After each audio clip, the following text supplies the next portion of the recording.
Hello and welcome. My name is Trismegistus, but you can call me Triggles, and today we are going to be playing some more space exploration.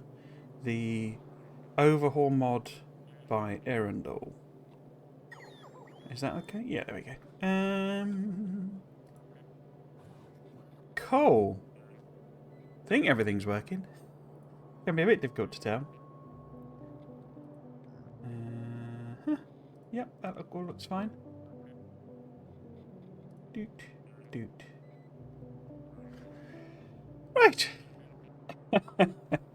We'll get started then, shall we? So, I have played a bit in the interim since last Sunday's stream.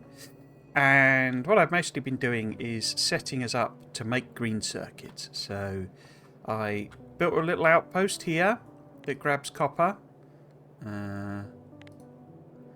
It's been sat idle for quite a while, so it's not producing pollution. I had to clear out a lot of biters. I'm not sure about these map settings, to be honest with you. We seem to have very little resource, very little material available. These are very small patches for the distance that they are away. So that's been a little bit of a struggle. And we are in the process, as I say, of setting up plastic. Now, plastic in this needs stone slabs, I think they're called. They're not stone bricks, they're stone tablets. Stone tablets. So once we got them up and running, we'll bring them in. We are producing kind of, red and blue circuits. So I'm not going to fuss too much about them. They'd probably be the next additions. I don't know if I did it on stream, but I have finished the steel build, which is this one here. It's fueled by fuel, whereas the stone tablet build at the moment is just grabbing this stone patch here. But I've obviously got the option of, I could just route it over. But I have set up a train basically that is. I say that I've set up a stop. I've not actually set up the train, have I? But it's ready to go. We we can move fuel wherever we need to. That's a point. I've not put meaty defence on this at all, have I? No. I haven't put one on that either. Whoops. Yes, but this is the stone patch. I cocked up the balancer. So we can go and fix that. Maybe put on the doobry. What I will do then is pop this up to 2. I actually need more than that, but if we put that on 100 as well, and then hopefully have this horrible habit of stealing it out there, which then leaves us undefended. There's not much science happened. I've sort of left that. Where are they? Grab this and this, and it will just empty it out into the closest one. I think. Oh, you're taking it away there. Okay.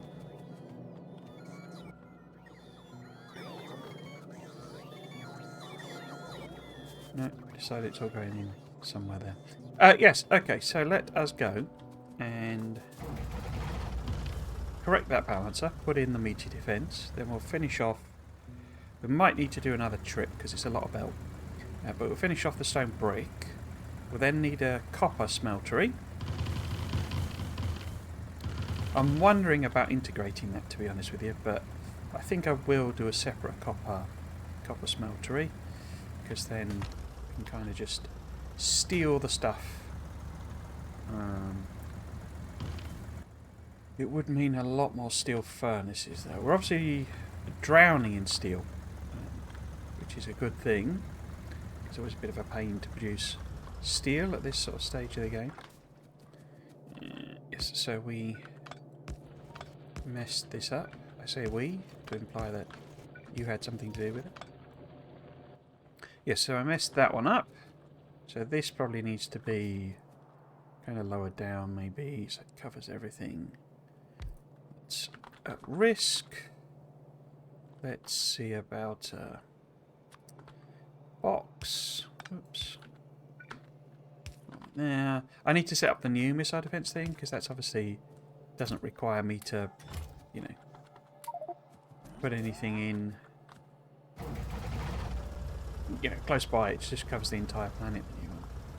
But we probably need quite a few. We're getting a lot of meteorites. I don't know if that's normal. I assume so. But it's a lot of hits rather than like numerically a lot. You know, they're always like 2 or 3 meteorites. So even when they do crash into my stuff, it doesn't kind of utterly destroy everything. So it's not proving too problematic. This build also does stone brick as kind of an independent thing. Because stone brick is... sorry, stone tablets are made from stone brick. Cool. Let them do that bit.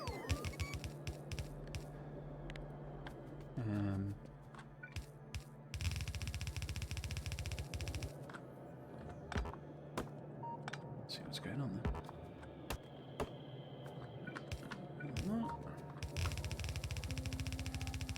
Yes, so hopefully we should have some stone brick, which we're not using in huge amounts, obviously, but good to make sure it's covered.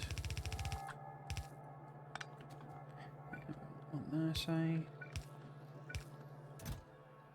There.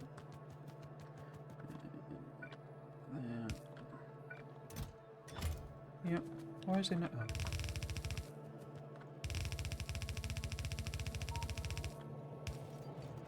Stealing it off of the thing. There's no stone though, that's puzzling. Have I not set this train up then? Oh, no I haven't.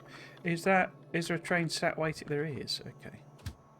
Okay, so I've just plopped the train on, but not actually set it up, so we want to do full, and empty, and also.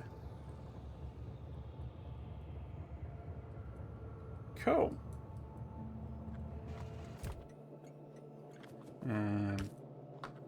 Let's fill this in. So we might need to come back and go back to the base and get more belt. I'm not sure this is quite enough to do the business. What I'm trying to check though, what I want to check is do I need to bolster the unloading further? Oh. Well, the belt's in the way.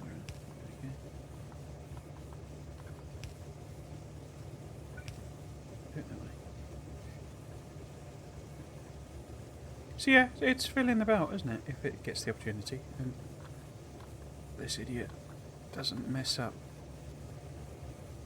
belt directions. Yeah, so that is full belt of stone. That, however, is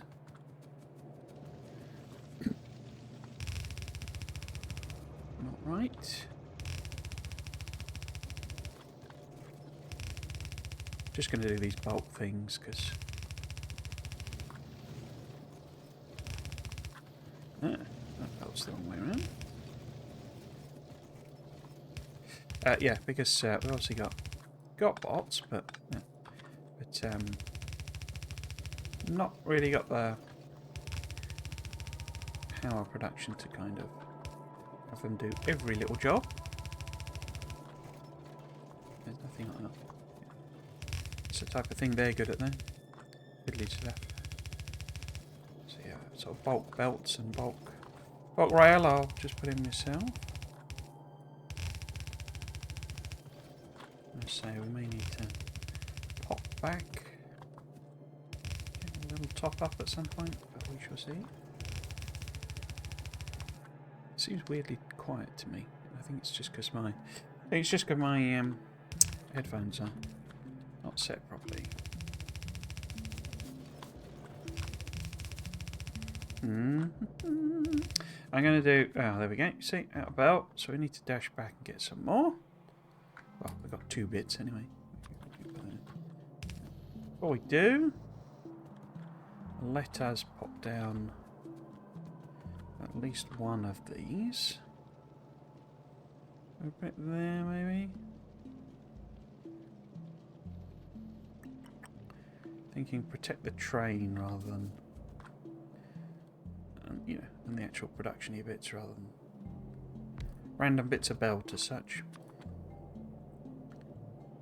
Put that in there. You're in there. You're on. Oops, there.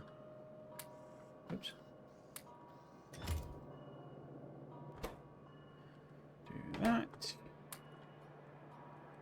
And cool. I only got one of those, didn't I? Or two. And I put the other one on the other thing. So, how about we sort of put this? Where do you cover? You do sort of cover that train, but maybe it needs to go in the middle here.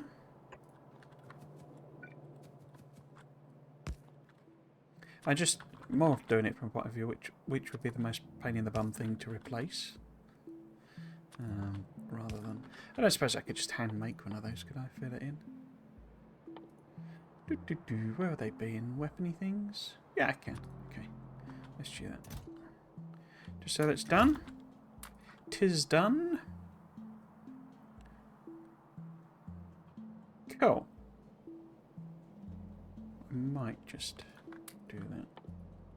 Not do that. Now, I don't think I filled out all of the landfill. I mean, I don't really need to. It's just might as well.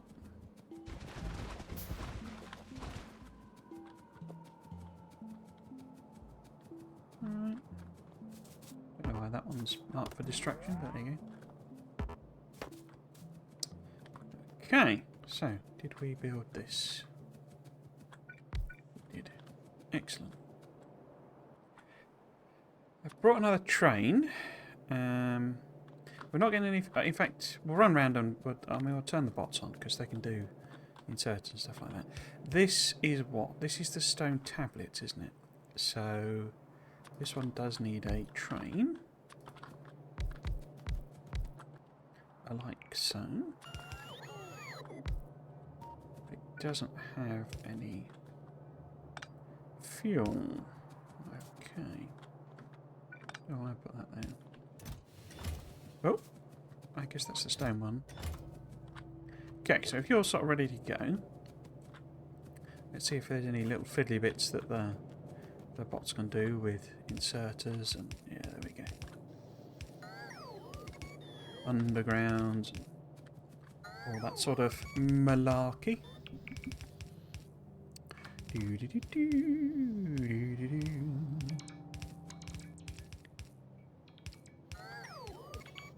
Cool. I thought about doing so. I'm going to do a little extra video on the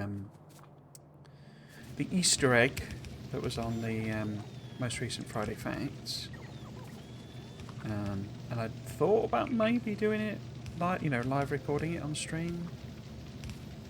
Decided not to in the end. I remember they're a little bit more difficult to edit, especially if someone pops in and starts chatting. It gets quite complicated. So I'll do that separately. It was quite a strange Friday Fact because it was. When I was reading it through, I did actually say this in the video, but I was reading it through and I was like, "Oh, it's another techie one." Excuse me, another techie one about the noise and that sort of thing, which I like, but are a little difficult to talk about because I never know how much to explain and not explain. And obviously sometimes I'm kind of guessing.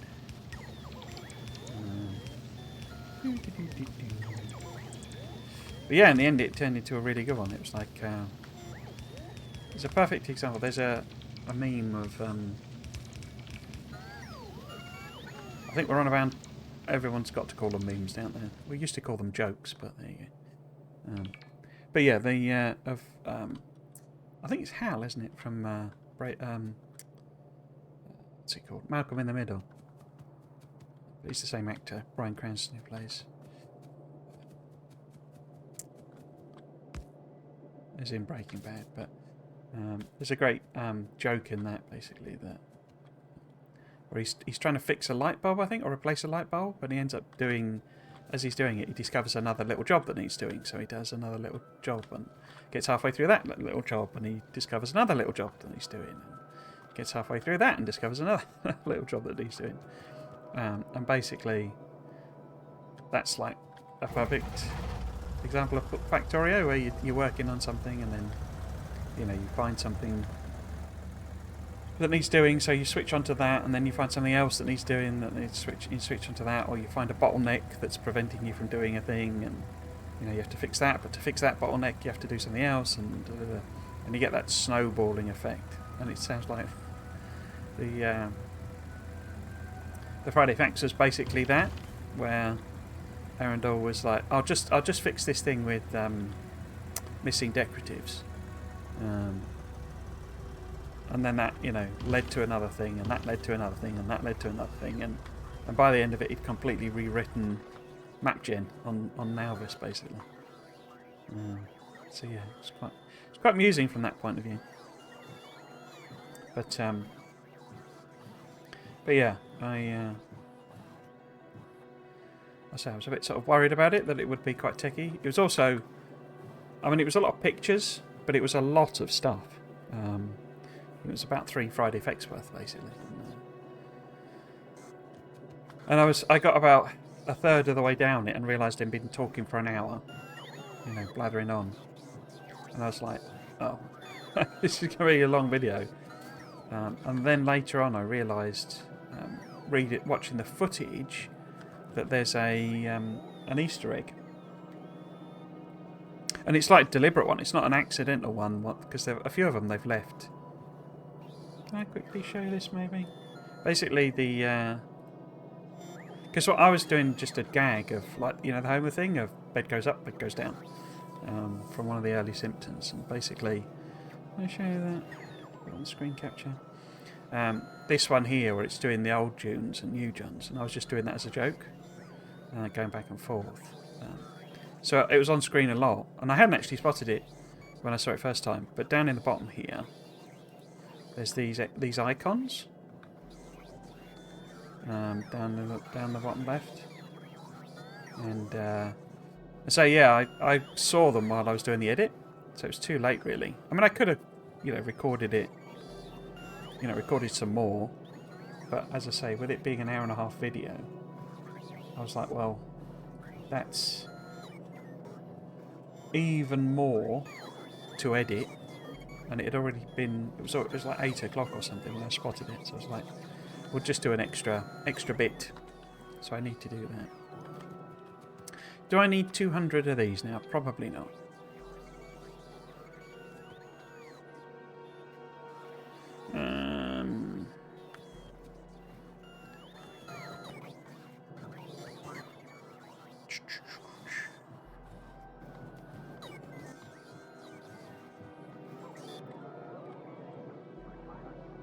The other thing I could do is investigate this whole core mining thing. I haven't touched this.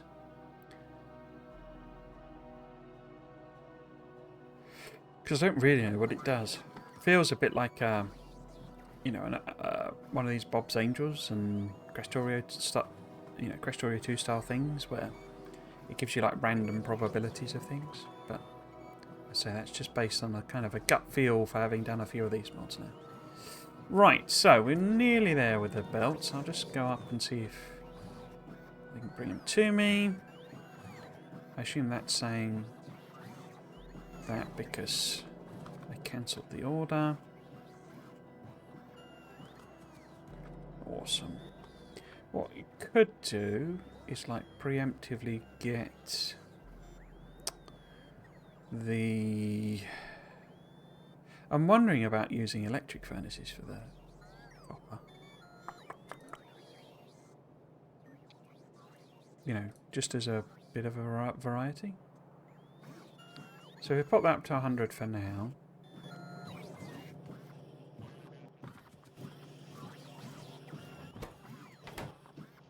Right.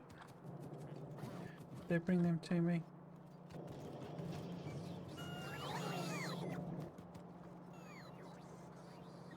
Yeah, we got them now. And they're just a little bit of belt there. Cool. let's go... At some point we will actually get to space, but because I did my whole botch it together and just get it done thing, I'm sort of having to compensate a bit now.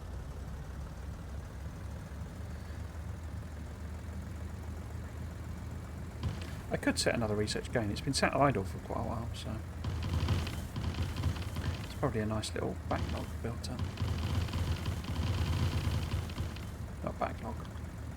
Stockpile. Buffer. Whatever. Whatever. Oops.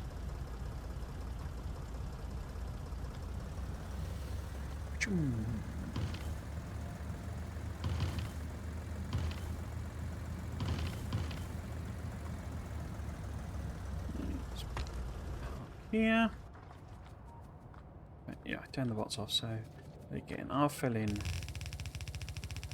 bolt bits, and then when it gets a bit fiddly, we can swap to bots.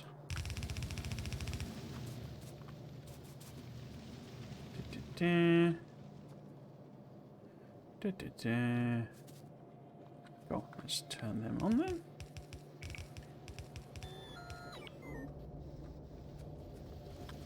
I'm not getting any coal. Oh, it's just because it's not reached the end of the belt. That's fine. Well, I'll do this bit.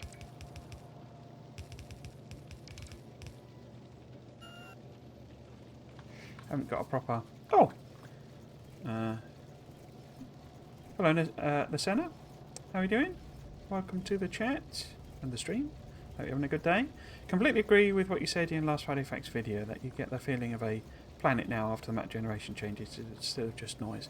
Yeah, it looks so much better. As I said in the video, I was like, because I was reading it through and I was like, I like the techie ones, because I like to see how they do things and what they're doing. And I thought when it started, it was going to be just almost like a filler one, because it started talking about the decoratives, and I was like, well, that's interesting, but it's effectively just a bug fix. It's not a massive thing. And then it just got better and better as it went along, and I was like, oh, what? That's amazing. When it showed the river, I was like, oh my god, that looks brilliant. Ah, we've missed a bit about here. Okay. And what's going on here? No. But yeah, I was just like blown away by it. I was like,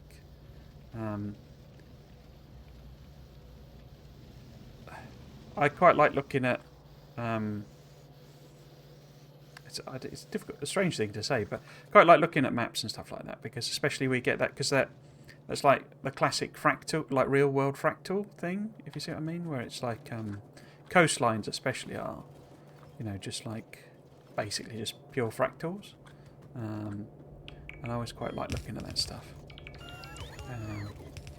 I lost count of the number of videos I've watched on the the Mandelbrot set, which is the most that famous sort of circly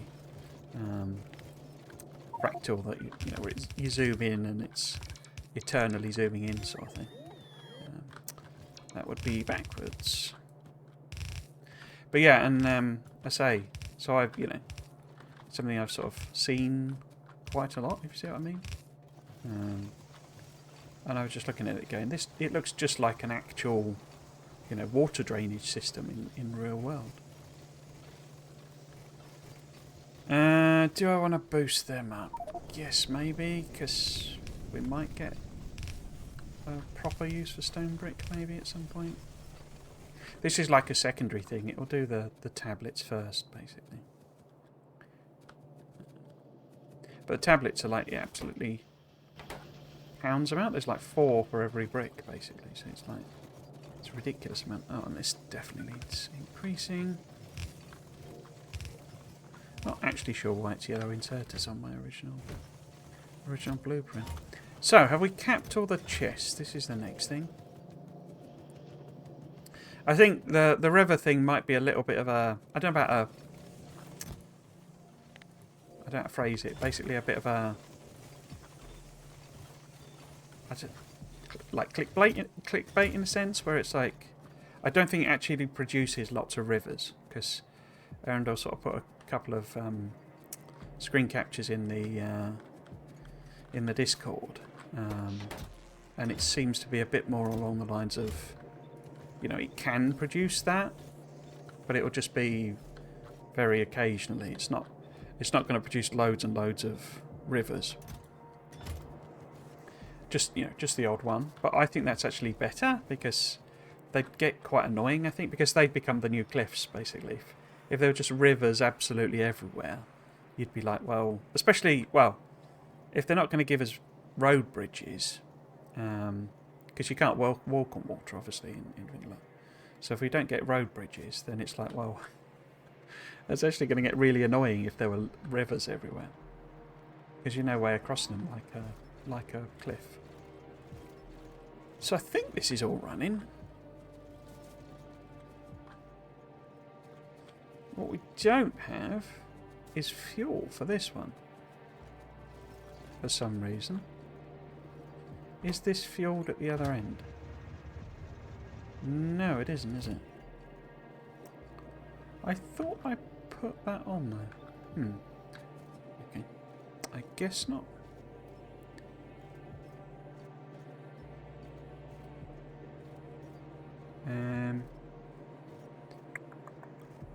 What do I... Let's do something around that. Actually put it... Oops! Train startled me there.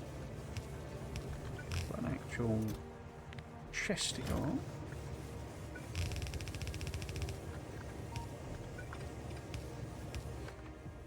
I like how we could probably utilise the train now, which was hard before. Also, exploring might not be annoying now. Yeah.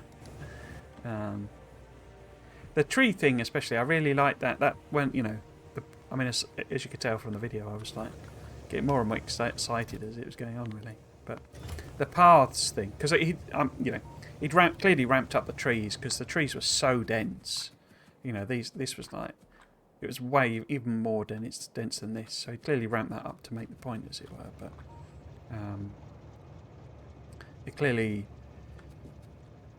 you know, having the nice paths straight through and having them properly clear, and say even if the actual trees aren't as dense as it looked, but having them be properly clear so that you know, right, I can keep going down this path without suddenly encountering, you know, another 100,000 trees that are right in the way, and you know, you can't get past. Because this is the sort of problem I have with,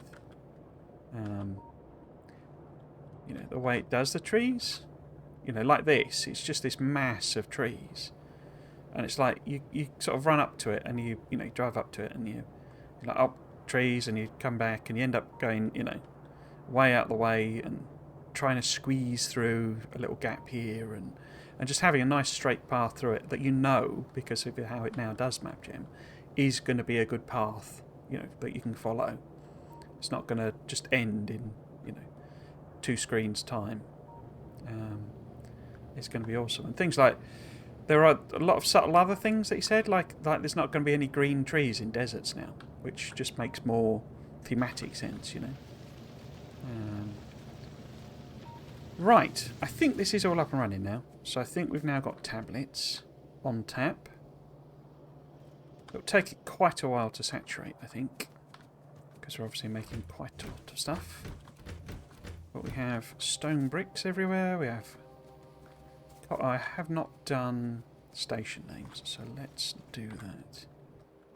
So I don't think... Yeah, I haven't named this. So this would be stone tablet.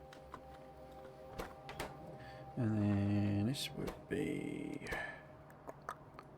stone brick. Okay. Not intending to take these back to the main build area, these two. More for the circus. Oh, so I've done that one. That's cool. So I must have done that one. Okay. Cool. Right. Okay. Next question then is, am I going to build the copper build here? Those don't have recipes, which suggests to me Something has gone wrong somewhere. I got no idea and just held down W with my car. Very slowly it would clear the trees away. Yeah. That's why I get the tank, actually. I get the tank quite quickly. So why have you not got a recipe on? Because you've got stone.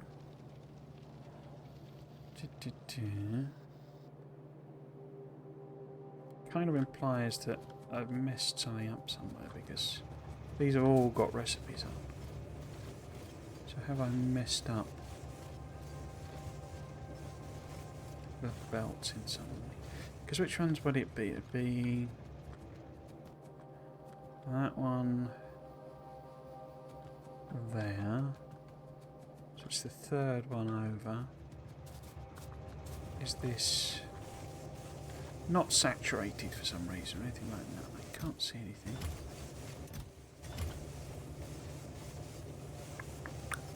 Those are both feeding in okay.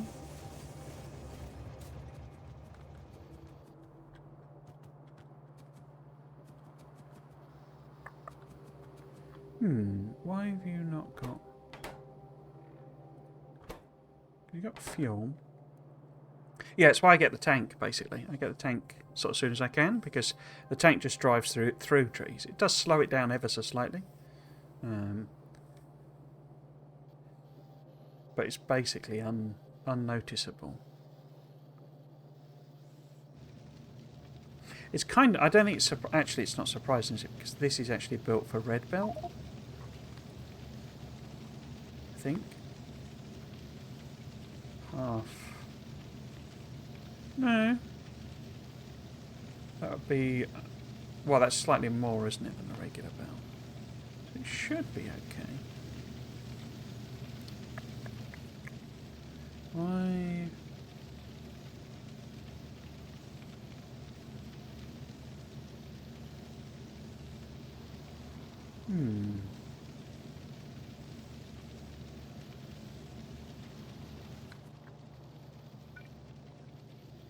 Oh, so I can't see anything wrong with it.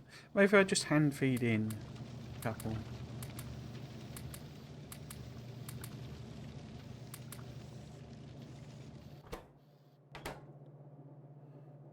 Says no ingredients.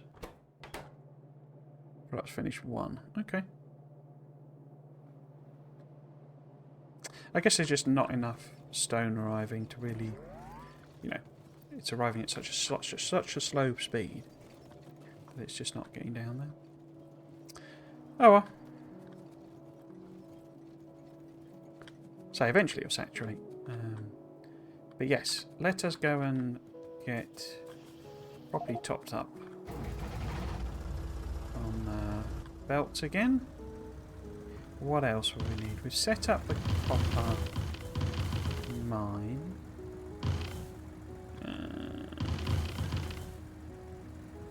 So yeah, we'll get... Oops. I'm going to jump out and landfill this rubbish. But yeah, that's why I get the tank, because you can just do that. You basically don't notice trees anymore. I think we will pop this up to 100, pop that up to 100, which won't be enough, but it'll get us going. We've already got that. I've got 100 electric furnaces. Yes, we need to make sure we've got enough rail.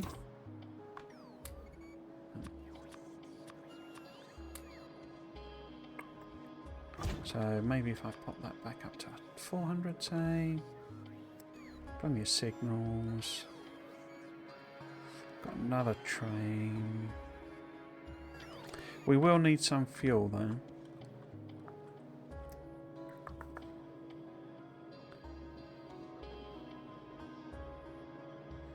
Unless, but it's just for the trains, you see. So I could just steal it from here, basically, couldn't I?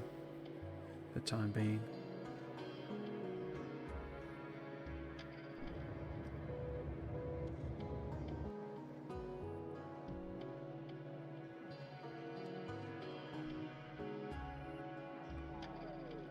I think that's train's full now, is it?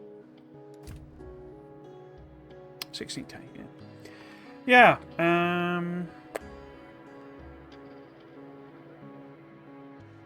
Yeah, let's make the copper here, just because we've kind of set it up already.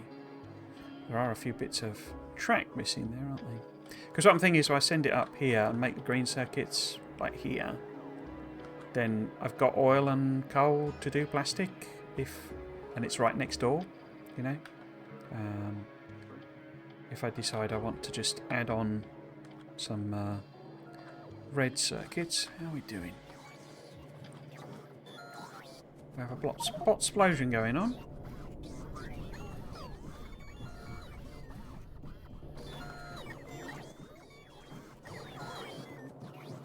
Hopefully this won't take too long. I mean, I think that like the time and the ingredients are the same as the standard ratio, so I can just use my pre-existing blueprint and just swap it out for iron basically, and you know, swap stone tablet in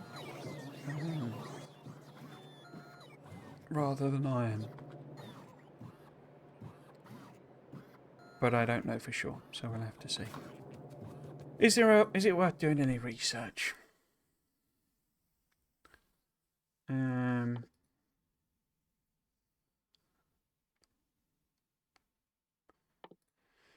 Because there's things like this that I'm sure I'm going to need, you know, to do space science, etc. But radioisotope thermonuclear generator, portable generator that converts the heat from radioactive decay into electricity, lasts for decades with no additional fuel required. So I might as well do. I mean, that's like that's just the reactor, I guess. I don't know why it's been redone. I guess there's an upgraded version, is there? Yeah. Oh, it becomes a fusion generator eventually. Okay. So we could do that, for example. Maybe build one of them, because we've got... Oh, we haven't got any uranium, have we? So is there any point doing that?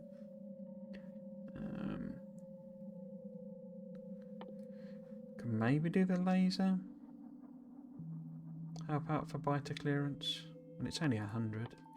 What does military give us with this? Oh, that's a funky looking thing. Biogun.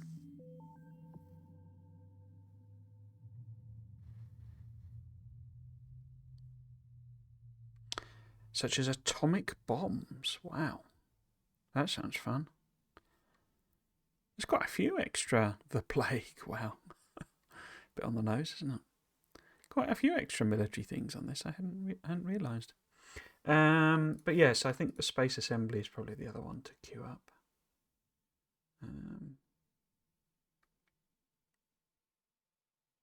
But yeah. Cool. Oops.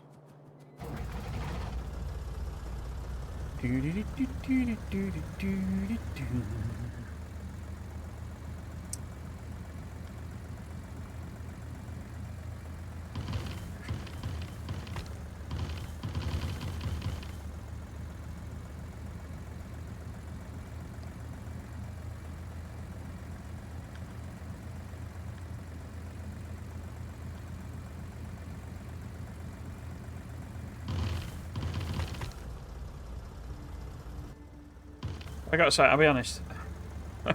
I like the new map gen so much, to be honest with you, that I did sort of end up...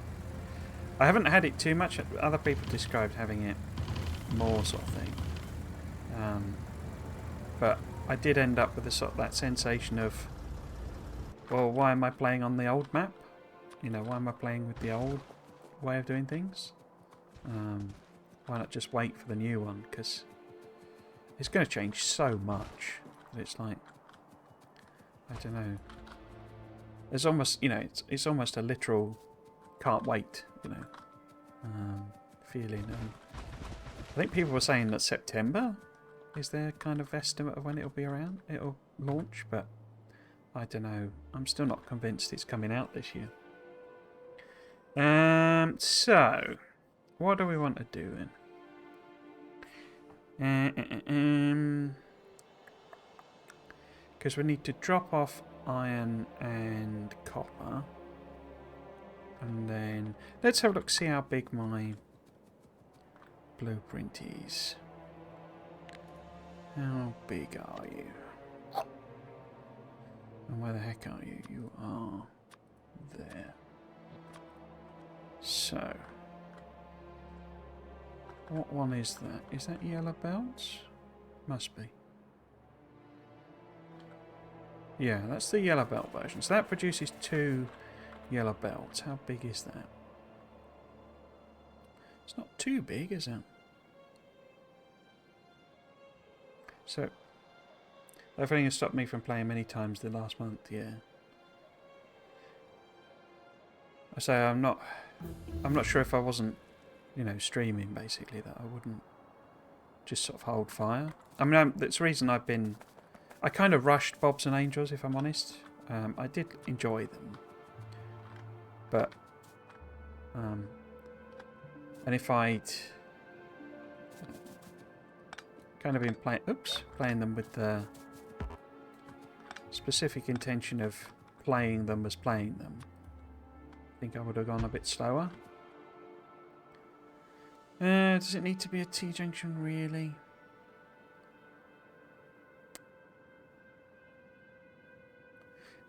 What am I actually building here? I'm building the copper smelter, aren't I? Rather than... I was looking at the green thing, and that's not what I want. Green circuits. But yeah, you know, if I wasn't streaming it, and so, you know, that's what I want to do. But I say it's why I've kind of rushed Bobs and Angels to get to this. To see what it's all about, because... And I'll be honest, the more I play this, the more kind of apparent it is that Arundel's basically taking all the ideas he's got for for his mod and putting them into the main game, which is not a bad thing. I'm not saying that it's a negative, but it is becoming increasingly obvious that's what's going on. And obviously they're putting extra, there's stuff in there that... I'm just wondering, maybe I can build it that way. And then we can have drop-off station there, pick-up station here.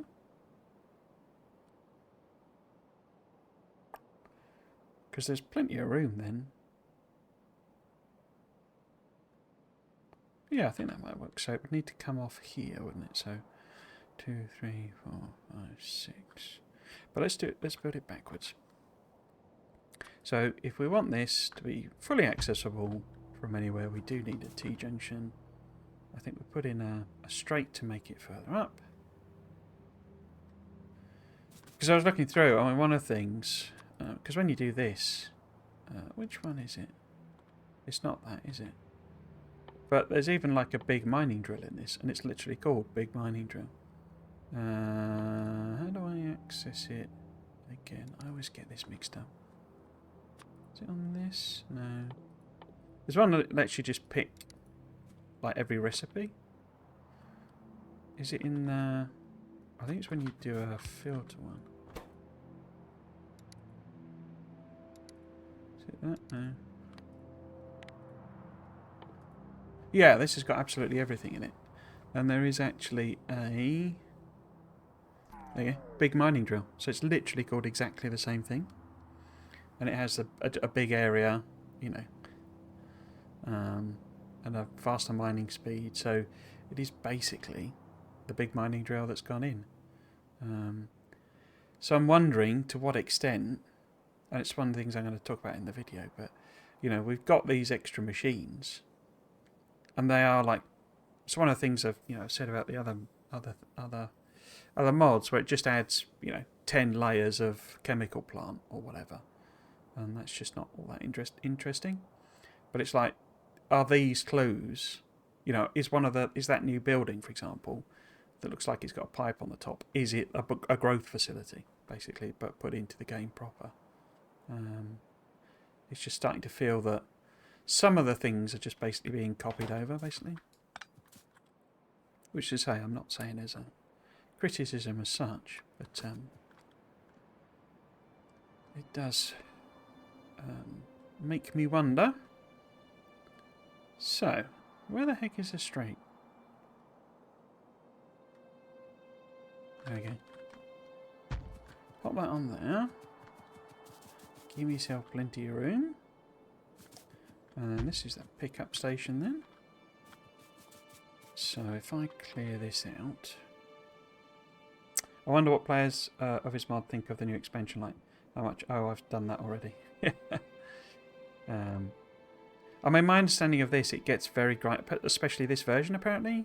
This is 0.6, and apparently it becomes really grindy, because basically you're doing... It's the exact thing that they were saying they didn't want to put in the... You know, in the official expansion, where it's basically... You know, you turn up at a planet and it's just put more miners down, mine up more the same... Well, not necessarily the same resource, but essentially the same resource. And that's apparently what this becomes. It's just, you know, go to a different planet, mine up Cryonite or whatever it's called, or Vulcanite, or, you know, Wibbly Wob or whatever. So I guess that's going to be important. Space logistics and space fluid handling. Space fluids. Fluids in space. But yeah, I think, you know, things like quality and ironically, you know, a lot of people seem to not like, but I'm really looking forward to. But they're, you know, properly different, properly new things to play with. So, I guess I then need to decide if I'm doing 4 lanes in.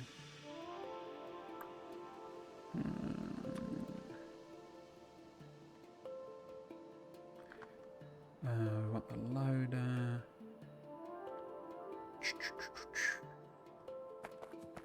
4-lane loader, maybe.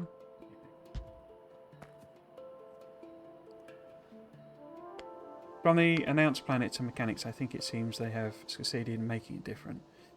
Hard pressed to think of things I'm scared about. The quality is one of them because I am sure get stuck in game until I've mass produced everything in legendary quality. I think, yeah, I think everything in legendary quality, I think, would be quite the mission. It feels more like best use of time is spent, you know, trying to get your legendary equipment, which is the one they mentioned, but also sort of maybe, you know,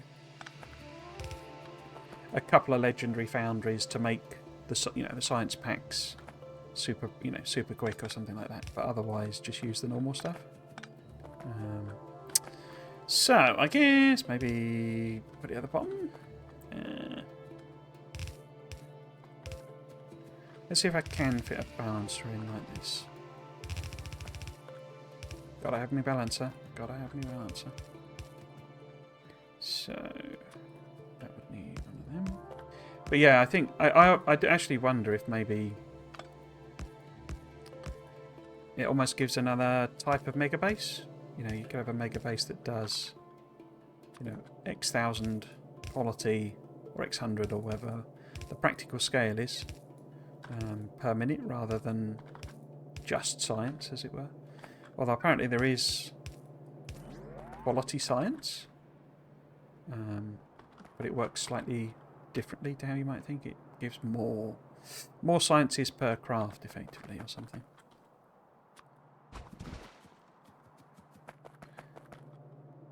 You know, rather than better science, because better science doesn't make any sense. Not that quality makes sense in the game anyway, but that's beside the point. Right, so I was going to use yellow belt, wasn't I? But what is that? That's... So if that's my basic stone one, and then that's the steel one, and that's... yeah, okay. So we want a bit of room. It's the wrong way around. 1, 2, 3, 4. So if it'll fit there, we can put it there. Oh, there's plenty of room, isn't there? Yeah, okay. So if we put another junction in here somewhere.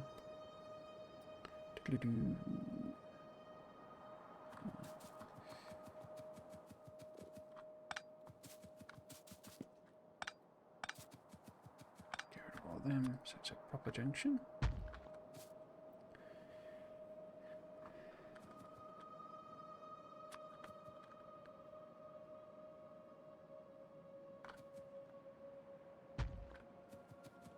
Okay, and then station.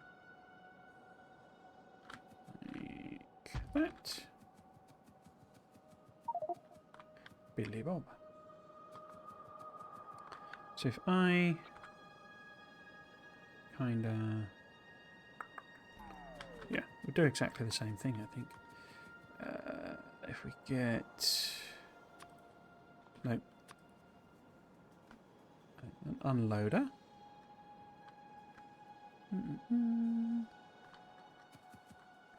Do I do a simple loader or do I... I'd probably be better off with a simple loader on this one. Unload rather. Go!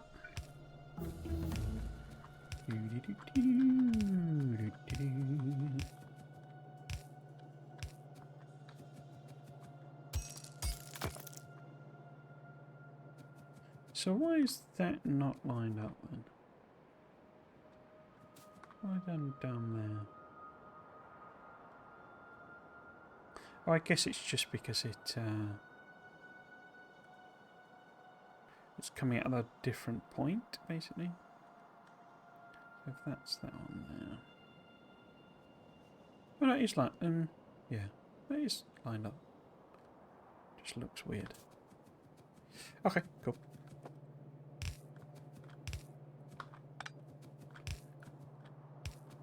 So I think I've allowed one tile.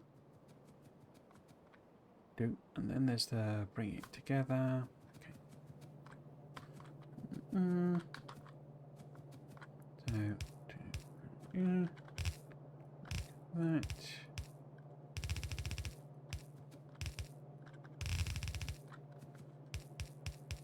Sometimes wonder how many, you know, balances and stuff I've built, or how many stations I've set up in my life, sort of thing. It just feels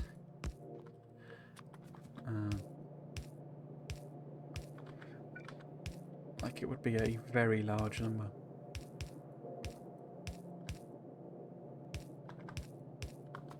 But also it makes me wonder why that doesn't get boring in the way you might expect. So, we can put this kind of in the middle, I guess. But we also need to be mindful of... I could always move that one up, couldn't I? So if we just align it with that... So how many... it would be 1, 2, 3, 5, 6, 7, 8, 9, 10, 11, 12. 1, 2, 3, 4, 5, 6, 7, 8, 9, 10, 11, 12. Yeah, looks like that's probably about central-ish. Cool. So that's the ore coming in. And then we want... 2, 3, 4.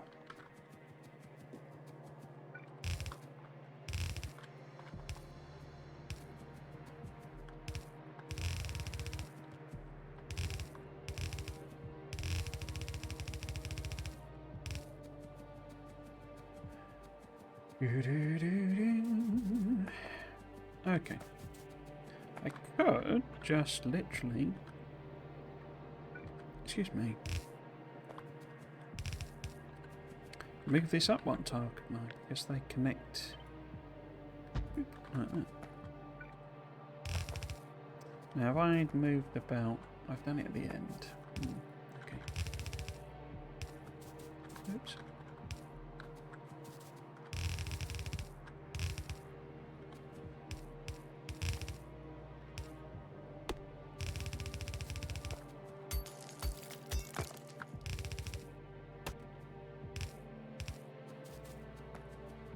Keep having video ideas, you know, about what I'd like to talk about in some of the videos, but it's very difficult to find the time.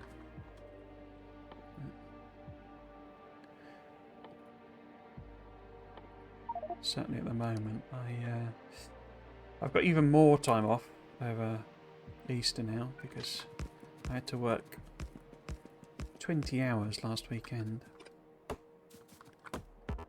Get some stuff done for work. So I'm now basically taking all of Easter. And my actual sort of proper holiday. But I'm sort of taking... What does it work out as? I guess it's now 10 days to recover all the overtime. And then actual holiday of... I think I'm taking 4 days? Something like that. 2 of which were actually carryover from last year. So I've got a ridiculous amount of holiday. Like, stacked up and waiting. And because of that, I think I might use it to, you know, do some of these video ideas. I got a lot of stuff I got to catch up on though, because there's only so much, you know, extra things I can do. Ooh, Space Science Lab. We'll leave that for now, I think, though. Decontamination filling. Cleans substances for use in sterile environments and prepares liquids for use in low pressure conditions. Okay. 10 days sounds nice. Yeah. It's going to be good. I mean, it's nice to have the time, but I'd rather just have not worked. I'd rather have had the actual weekends that I lost, basically, in order to gather it up. But yeah, I've literally... I'll be taking, I say, like, effectively 3 weeks of holiday with only using 4. Because of the amount of overtime I've worked. And in reality, of my actual holiday allowance, I'm only taking 2 because 2 days were carried over. So I'll have, after this, what do I end up with? 24 days of holiday still.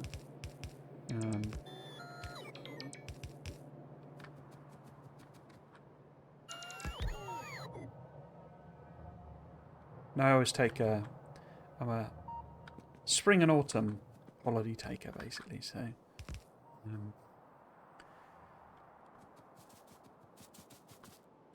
so yeah, I don't quite know when I'll use it all. There is the option, apparently, of converting into overtime pay, basically, but...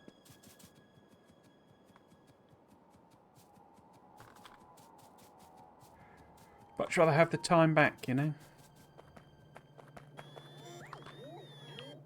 I'm not doing extra days because I want to do extra days.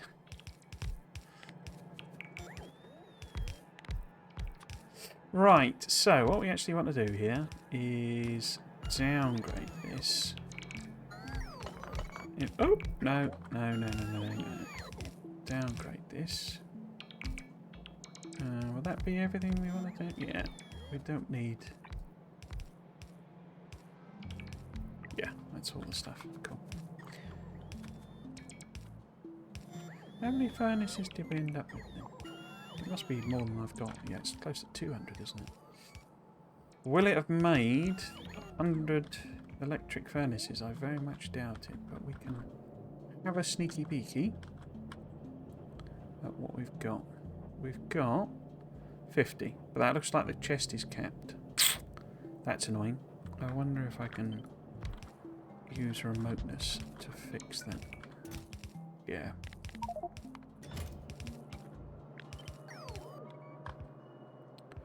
We're able to do all this without all these bizarre workarounds that we all use.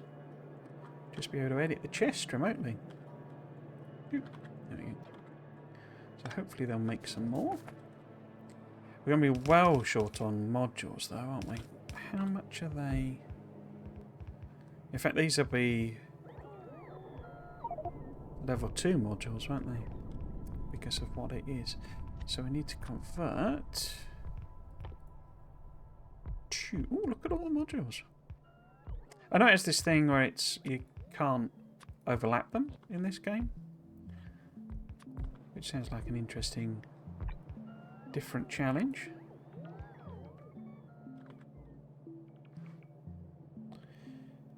Working weekends, if you work the week as well, is really hard, I think. I really need at least some time to clear my mind. Yeah, it's a real struggle. I don't mind. I can do it like once, basically. And effectively then do, you know, sort of Monday to the next Friday. So, what's that, 12 days straight. But after that, I'm just done. And for this project... when I came back after Christmas, I basically didn't have a weekend, so it was 4 weeks of straight of working the weekends as well. Now, they weren't all full-on, you know, 8-hour day type of thing, but I did some work every day for all of the post-Christmas January, basically, so after the 3rd of January. And I got to a point where it was just like, I'm done. I'm not doing any more of this. Because what I'm basically, I've moved jobs. I've changed jobs, and the new person who's going to be doing what I've been working on. I think I might do this myself. These aren't proving very efficient.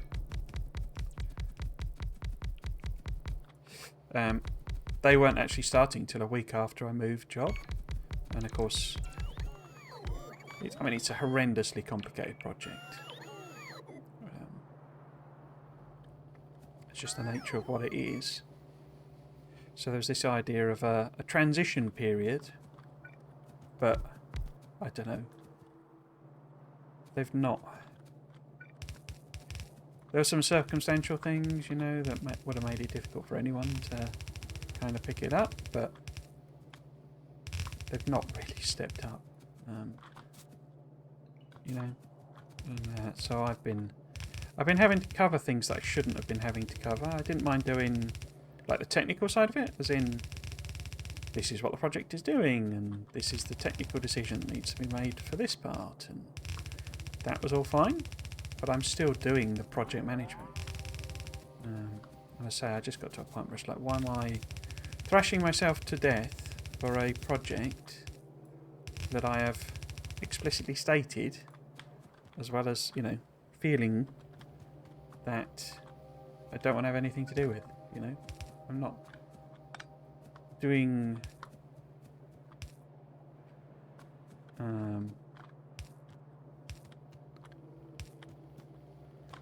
I didn't stop doing it because, in a sense, that I thought the job was worth doing, if that makes sense. So I'm stopping because I think it's not what I want to do.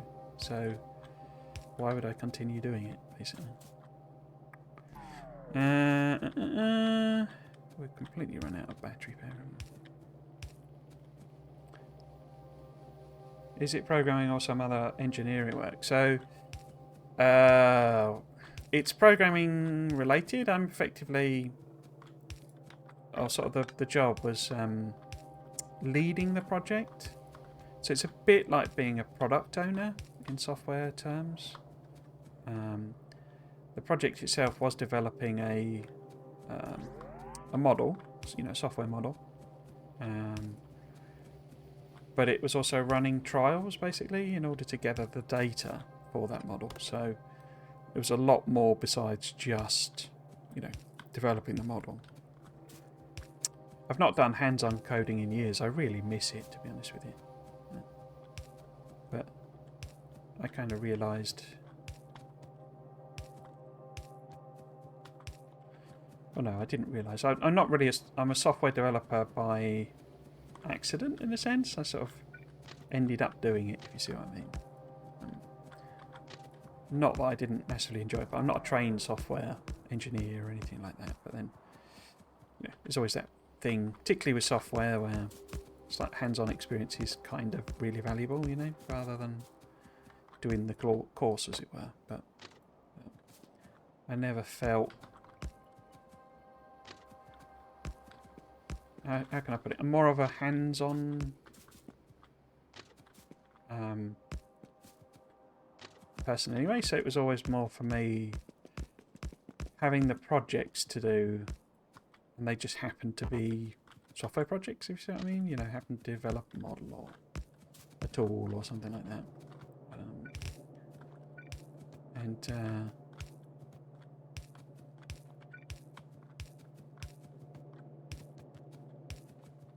And yeah, I then never felt confident enough, I guess, to sort of apply for, you know, software development roles. So instead I kind of moved into a management a bit. We're out of fast inserts as well, crikey. But yeah, so effectively it's like a combined sort of project manager, technical lead, but what it's developing is software. So we need more than that, don't we? Oh. Why not build one of them?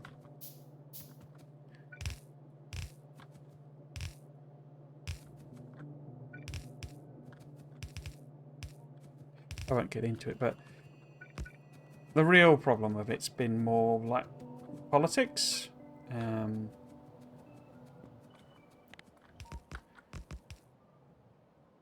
Essentially people, well, how can I phrase it? The project didn't really have an owner. It doesn't have someone in the business who wants the bit of software that's being developed. So I was kind of having to fulfill that role. But it's because it's all wrapped up in politics, basically, of like who owns this area of the business, if you see what I mean. And who's, you know, responsible for it and all that sort of stuff. And I just don't get on with that sort of stuff. It's just not, you know, not me. Programming notes, you know about it from my videos. Yeah, so it's a lot of it's practical, hands-on stuff. Things I've had to develop or learn how to develop. And I've kind of done a lot of courses, you know, like basic things, but never proper, you know, qualifications or anything like that. So I think I kind of missed my calling, really, of software development. I'd love to have given it a go. So I'd really like to try and do a... what's missing there or wrong there? A mod for this, basically. Try and develop a mod, but that would mean learning Lua, basically, and I'm sure I would absolutely love it, but, you know, I don't even have the time to edit the videos that I do properly, you know, and they're only hour-long videos sort of thing, so I just don't have the time, really. Okay, which is a well-worn excuse that a lot of people have. But, so we need more belt, we know that. We need 100 furnaces, we need 100 of them, 100 of them. Okay. Now what that needs to be changed to is...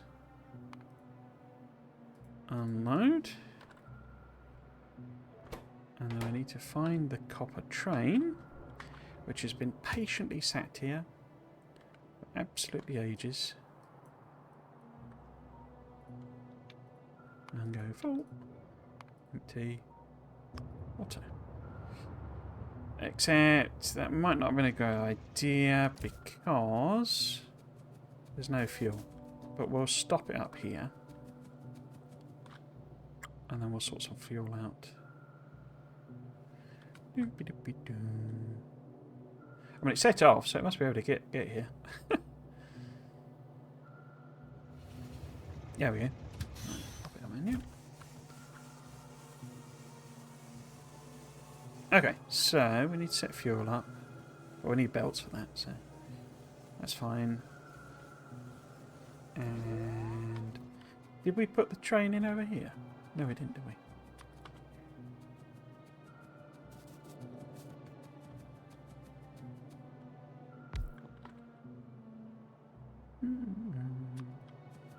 See what you're saying. Bureaucracies are awful. I just want to solve problems and build stuff. Kind of like the feeling you get when you read the Friday Facts. It seems they get to just let their creative minds loose, although I wouldn't consider myself creative. Oh, I don't know. I mean, if you do software development, it's automatically creative, in my opinion, because it's that thing. It's creativity is, you know, problem solving, basically. You know, in terms of software, basically. So how you do a thing is what you have to work out, really, and whether you're able to get the code to do it, and whether it does it efficiently and all that sort of stuff are kind of almost sort of secondary concerns to me. But right, so actually, let's do that later. Cool. We need a lot of. It didn't show it on the. I guess it just doesn't count them as ghosts, does it?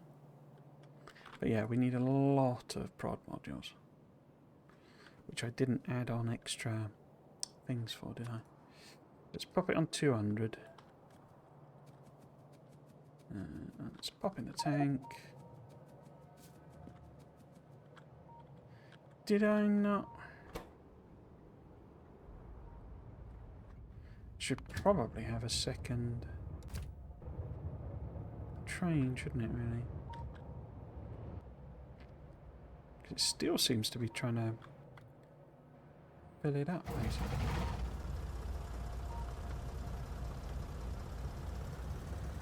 But I guess these do buffer quite a lot, don't they? It's like 100 each.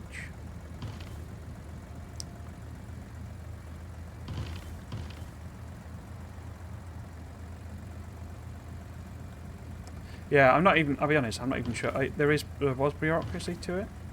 I'll give you an example of, like, one of the problems was that the project was won, so it was done competitively. It was a grant, basically, and that was won in June of last year, I think. It might have been May that we actually found out, but sort of announced in June. Now, during the development of the project, you know, when I'd been putting the application together, I identified the resources that would be needed within the company to deliver it. And that boiled down to 3 FTEs, so 3 full-time people, not necessarily 3 individuals, depending on how they wanted to do it, but in terms of effort required, it would require the equivalent of 3 full-time people. And so therefore you had a situation, and the application went in February, I think it was. So you had between February and June for the company to put in place everything, because it wasn't necessarily guaranteed. They might not have won. Although I'm an incredibly good bid writer. So it was kind of pretty much guaranteed. But because that's what I'm actually moving back to. I'm going back to bid writing. But basically, I say they had that 3 months or whatever it would be to plan out how they were going to recruit these people. You know, get the mechanisms in place, set up the approvals for the headcount, and etc., etc. They didn't do that. So when it was announced as won, and the project was then meant to start, as in proper actual work, was meant to start call it 2 months afterwards, so in August. So in theory, if they'd got all their ducks in a row, and they'd set themselves up, they'd have been ready to rock and roll, because the company has to do, like, because of what it is, you have to do, like, reference checks and background checks and all this sort of stuff. But they could easily have got the interviews, you know, they got the announcement got told they were winning it, put the job adverts out, get that person in, give it a month or so for advertising and interviews and what have you, then a month to recruit. We'd have been okay at that point if it was a bit later. So if they hadn't started till September, it was okay, we could have covered it.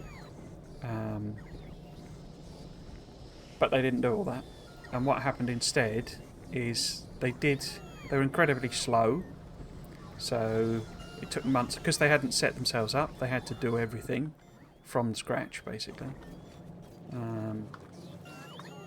And then the ownership of the project became a real mess, and you had got more people involved in the recruitment, and the job adverts got altered to reflect the other owners and what they would want from a sort of permanent employee.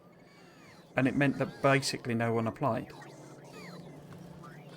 So they had to go back to the drawing board and redo the job applications to make it closer to what I'd originally said.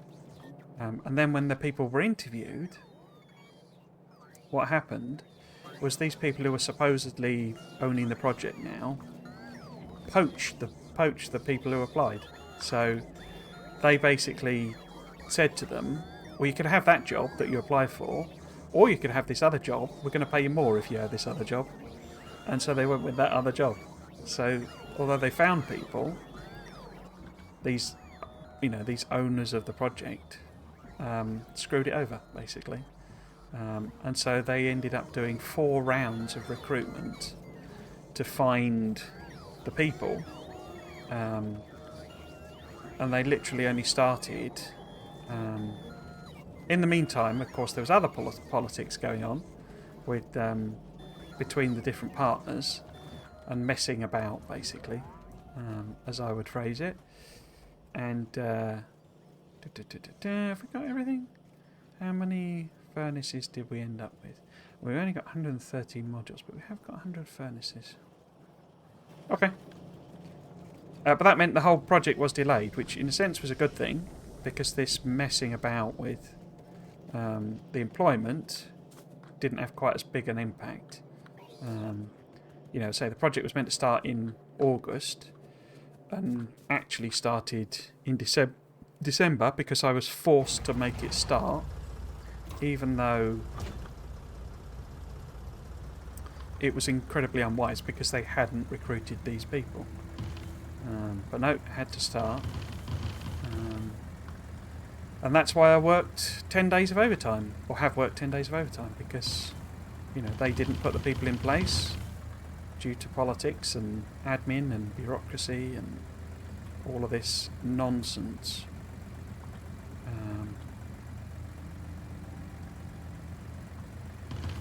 And so while that was all happening, I was basically applying for other jobs, and one came up that was internal, and so it was a lot easier to move over. But it's in the same group, it's in the same division, basically. So it means I'm having to support the old project, even though I made it very clear that I do not want to be there.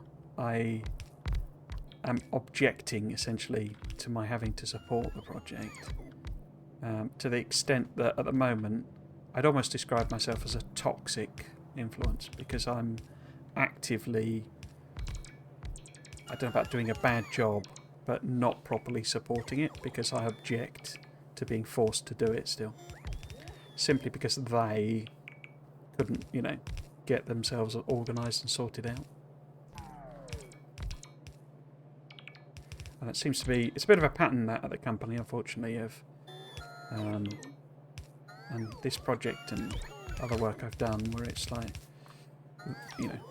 people senior to me make a complete mess of it, and then I have to both suffer the consequences and fix it. Which, as I say, is not fun, is not why I joined, and so I have moved. Sounds a bit hopeless. Yeah, it's just ridiculous. It's just, you almost couldn't, if it was written in,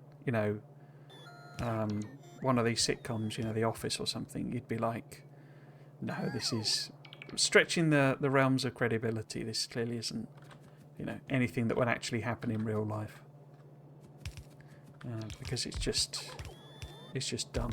I mean, even to the extent of part of the politics is because 2 of the people just hate each other, 2 of the senior people, and that's it. It's not. There's nothing, they just hate each other. Okay, right, brilliant. How does that get things done then? But it means they're then looking, you know, I say, if it was in a sitcom, you wouldn't believe it. But it's like they're then looking for ways to, you know, actively mess up the other person's thing. So yeah.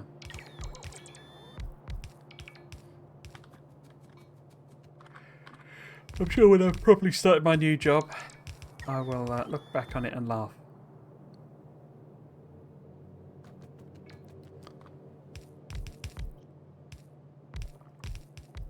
But anyway, all that's a very long way of saying that I don't have any spare time to do anything,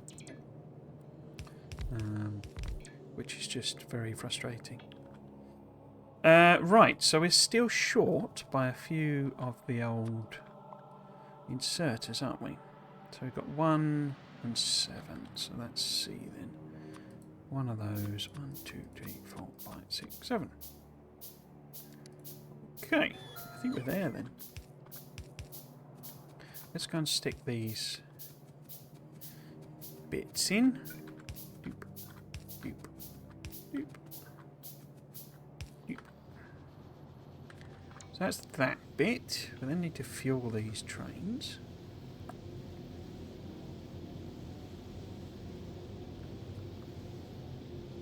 Cool.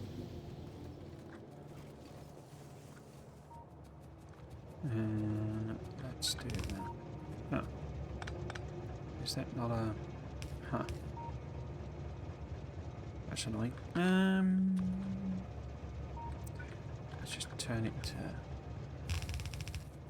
pass through. Right.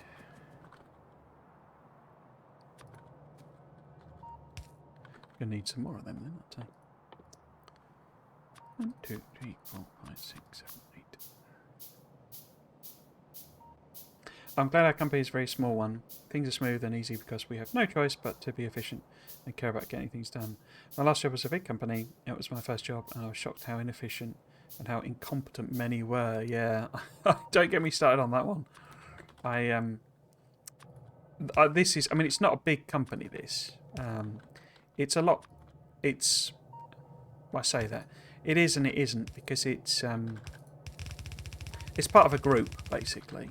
At the moment, it's all a bit complicated, but the actual company is only, and that, you know, it's not small, but it's only a couple of hundred employees. Although it is getting bigger again for reasons that just aren't worth explaining. But you know, it's not a massive thousands and thousands of people. You know, part that I work in, although the company itself does have thousands of thousands.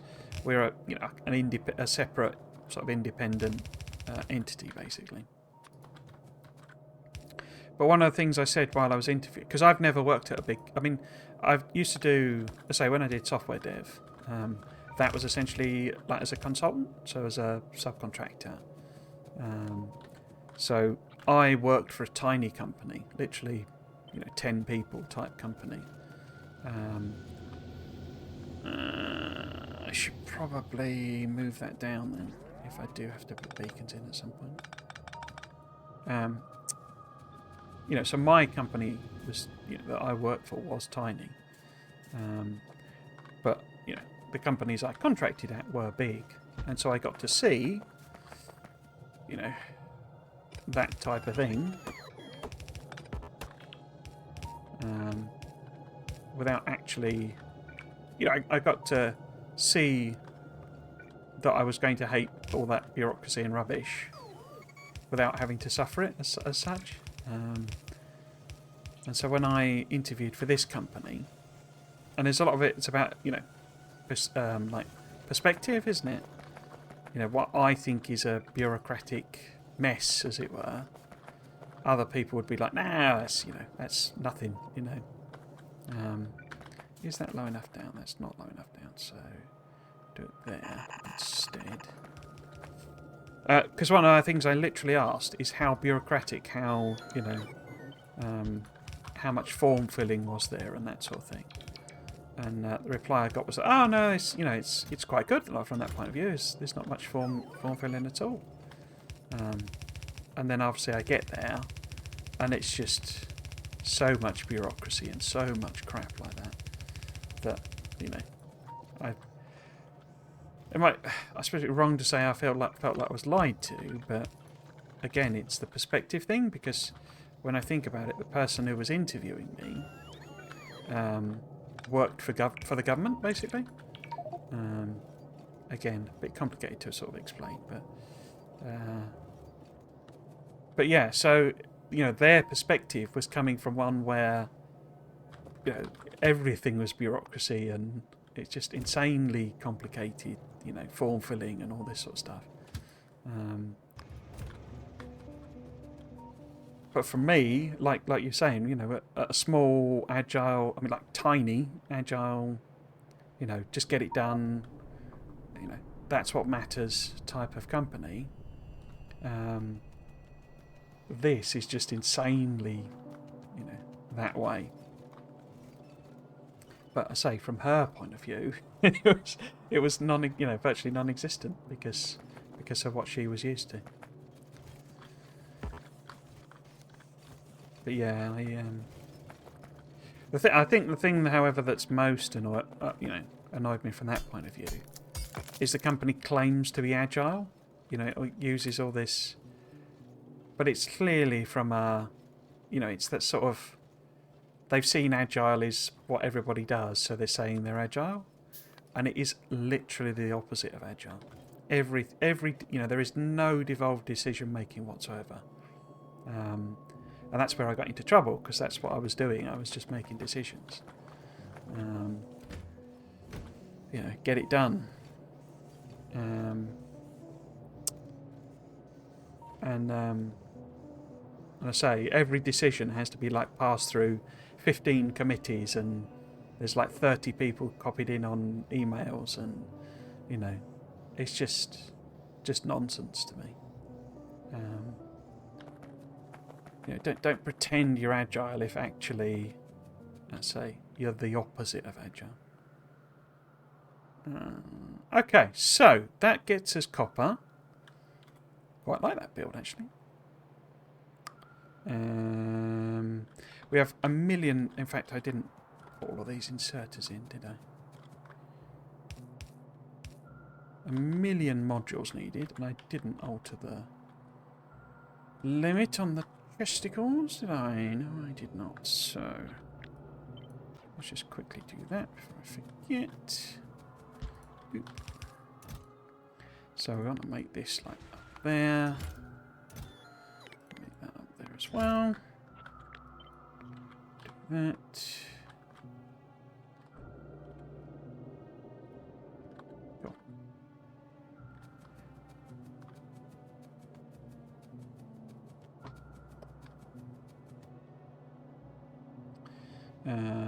There's a fair point. We're agile because we don't use the waterfall dev software dev model. Ensure they also want to get people employed, so they embellish stuff. Yeah, there's that. But I say, I guess almost the problem more with them is they don't even use waterfall. It's just not, there kind of isn't a process. What they seem to have taken agile to mean is just, we don't have process. And of course, agile is a process. It's a way of doing a thing. So I'm not entirely sure I would describe it as waterfall. Even it's just bureaucracy more than anything else. It's just filling out forms and that sort of thing. And I say, doing every decision by committee, which is just not. Waterfall doesn't mean do everything by committee. It just means fixed time scales and things like that, rather than, or fixed amount of delivery in a fixed time scale in a fixed budget. And so they don't really do that, either. But there you go. Right, okay. Enough moaning about work.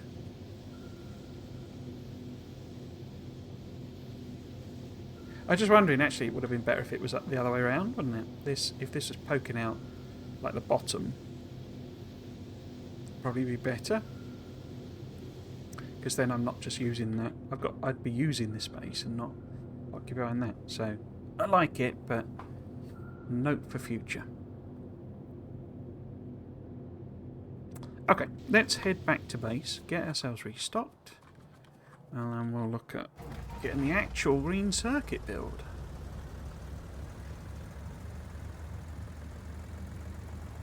No, still get your Friday Fact Speculation videos done every week, despite the lack of time. Thanks. And it's not right. I mean, I really enjoyed it. I've always said, I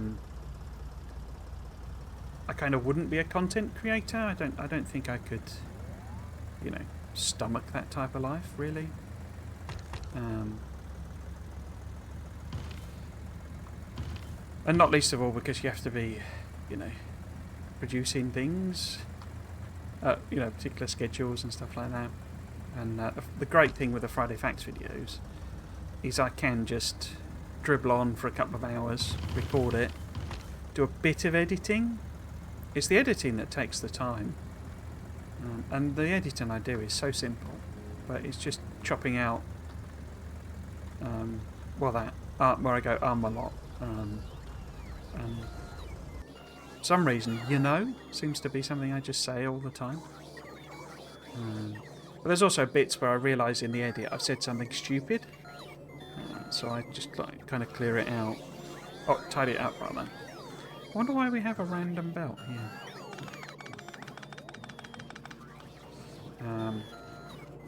And put in the little titles and stuff like that, but it just takes ages, a 2 hour. 2 hours of footage takes longer than that to do, because I have to take breaks and stuff and think about things. So this last one, so it's about 2 hours of footage that took about 3 hours to record, and then the edit took, what was it? So I basically started at, because I read it through first, so I finished at, I think it was about 3:30. I finished the record, and the video went live at 11 o'clock. So it includes. I mean, it takes an hour and a half to upload. It's not. It's almost 1-to-1. It's like my internet's so rubbish that an hour and a half video takes an hour and a half to upload. But yeah, so what would that have been then? Because I had to do the thumbnail and stuff. So 9 o'clock, I guess. And I did stop for dinner. But you're talking 5 hours of editing, so 2.5 hours of video. Say takes 5 hours to edit, so it's like double the time. And I say that's with me doing nothing fancy at all. It's no wonder the first hire content creators have is a video editor, because it's just, I think, massively underappreciated how much time and effort and skill goes into that. Right, so that's us kind of restocked. But what do we actually want? I guess we don't really need these furnaces, do we? Let's just get rid of them. We're going to need lots of assembly machines. We're going to need loads of belt, loads of inserters. So maybe we pop that up to 100.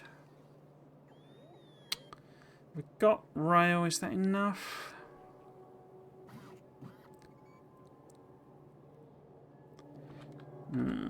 What are we actually going to do with... Because I'm dropping it off here, but I'm not refueling this train here.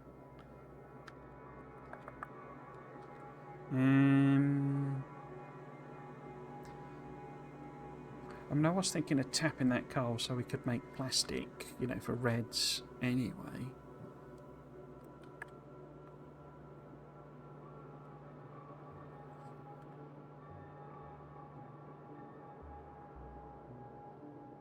I just think, because if I did double this up, it's actually a red belt build, this.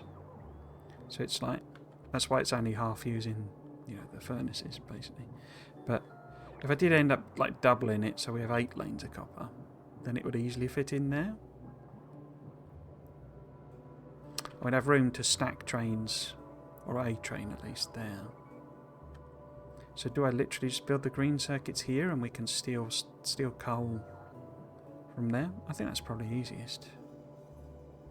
Does mean the reds would be further up, but then I'd probably want to double the green circuits if I did make red. Cool. Okay, so we will build it next door. So we don't need too much rail, but we probably do need more belt. So it'll be a couple of trips, I think. But yeah, I also, you know, I don't. I find the making the Friday Facts videos is huge fun. Just because it lets me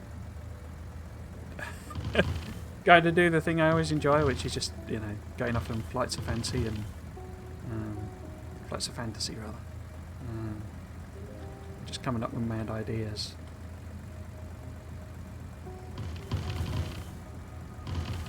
And I say that the difficult bit then comes from the fact that I end up with loads of ideas of stuff I want. It's like I've mentioned, you know, somebody commented about doing a video on the science packs, which was a really good idea, and I really want to do that video. But the script is just, you know, something that takes a while to write, because I think I need to sit down and. I mean, script is probably a bit spectacular of a word, but you know, have some notes basically, like I did with the wild speculation video. And it just takes even more hours to sit down and write that, you know. And then what do I use as, what do they call it, B-roll or whatever they call it, background video basically. So maybe we have one other, or maybe we'll drop both of them off here. Would that work? Because then, I mean, we're not space constrained, and that'd be easier for trees and stuff, aren't we? So if we have this here, get rid of them.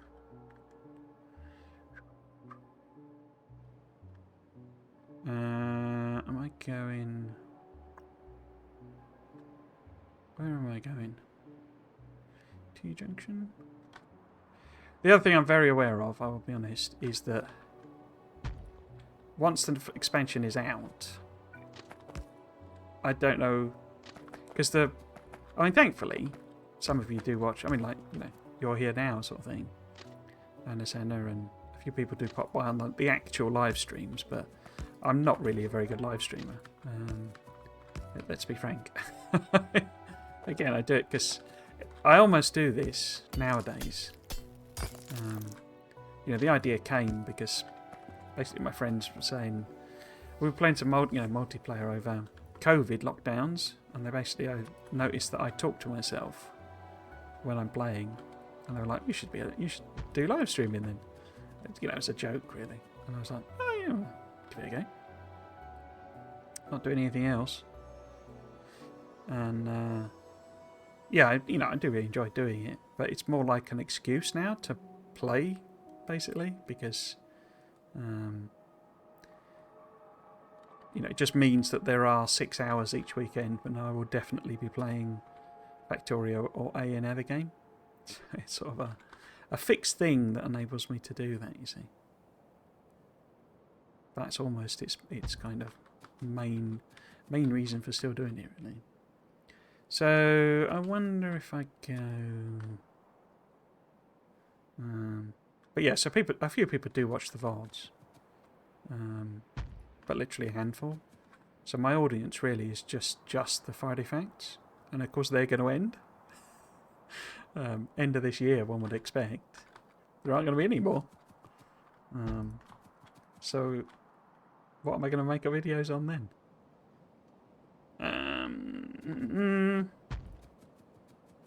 So is that going to give me enough room? I think it will, won't it? Because all we need to drop off is the stone tablets and copper. So just build it this way, I think. Let's see how big it is. It's not all that large, but we probably need enough room. So green final, you see. Maybe this is what we end up with. Possibly, I don't know that we would, but is that not the wrong way around? Oh, of course I've done it on my thing. And I do have ideas on other videos I could do and stuff, but again, the Friday Facts is just perfect for just sitting down and talking, you know. So if we do something like, if I put it there, because this is the biggest one. So if I actually find the green basic, it would need to start there-ish maybe? And that gives me 2 lanes of stuff. But then how big? That's the final one. Oh, of course, it's a separate and different thing for the moduled one. Okay, so that's not too bad then. So if we do green basic, and we'll literally put 2 gaps so that we can fit in belts and etc. Then we do, if I put in a, where the heck is these? Not, yeah, it would be that one. Although, probably do want it to be a T in case I want to take it up to whatchamacallit. And then, oh, I'm gone. It's running against some of the least attractive ones, so it's hard. People play these games usually want to play them themselves, not quick-based, constant dopamine kick games like competitive shooters and stuff. Yeah, definitely. And there's that sort of, I suppose the two,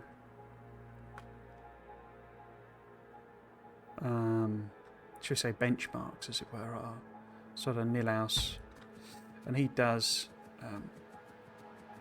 his shtick, as it were, is the whole being an expert thing, and you know, you watch his because he's, you know, oh, I've got another one, cool, you know, got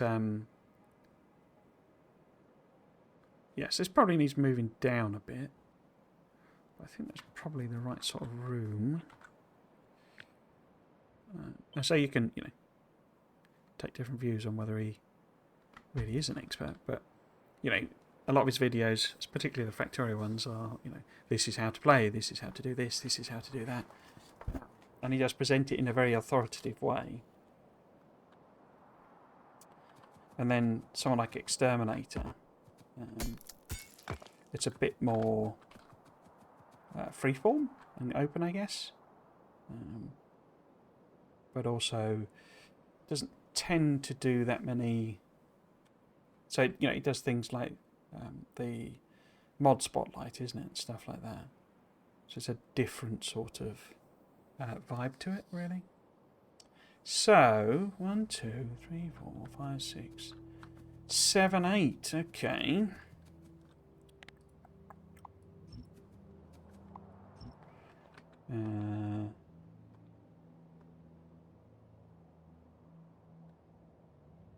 And the problem with both, basically, you know, trying to ape either of those, is the time thing. As I say, I just don't have the time to edit videos down or write scripts, or I'd love to, but, and it's what I'm hoping the new job will give me, in that it won't be just a constant, never-ending, you know, soul-destroying grind of work to do. But yeah, we'll have to see on that front. I'm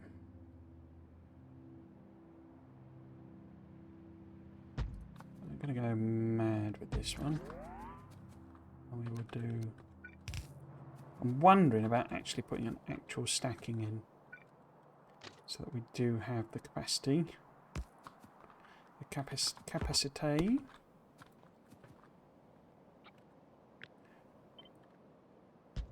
You know, straight from the off of another train, basically.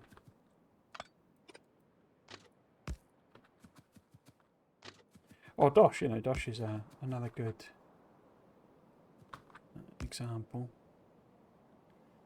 And it's very highly edited videos, because as you say, Let's Plays of this are,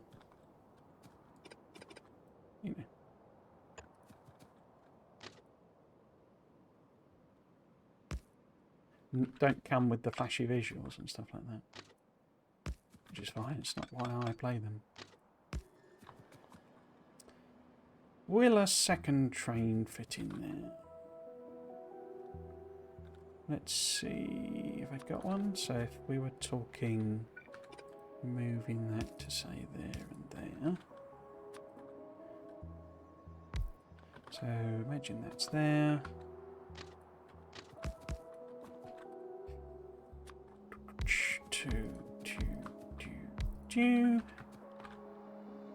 Ooh, be tight, wouldn't it?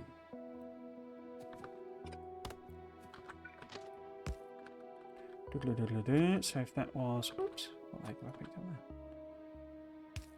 there? Yeah, it don't fit, does it? Doesn't it fit? Doesn't it fit? In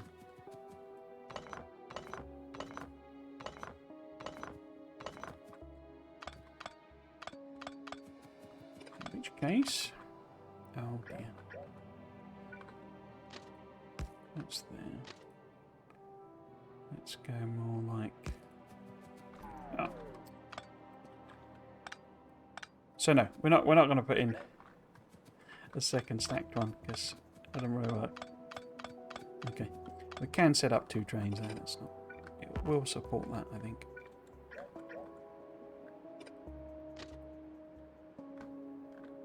Oh come on, rail planner! What are you doing to me?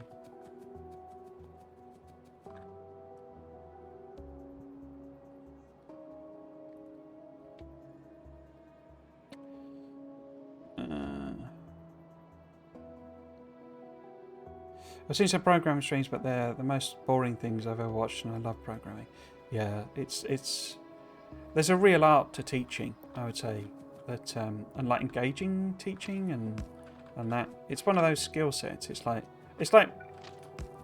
not to get into weird topics and that, but there are certain skill sets that it's like, I don't know, are not valued in society in the way they should be, particularly in sort of Western society, and teaching is one of them. It's not easy to be a good teacher, and yet it's not a particularly well paid or like highly valued job. I mean, it is respected, I would say,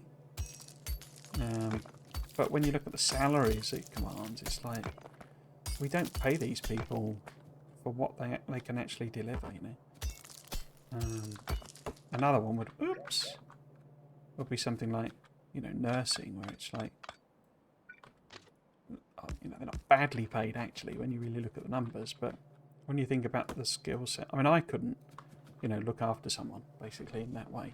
It's just not a skill set I would ever have, and yet it's not valued in, we put more value on, I say, not wanting to get into politics or anything like that, but a banker or something like that, and it's like, why exactly? Yeah, so not wanting to cast any judgments on anything, but yeah, teaching is a difficult thing to do.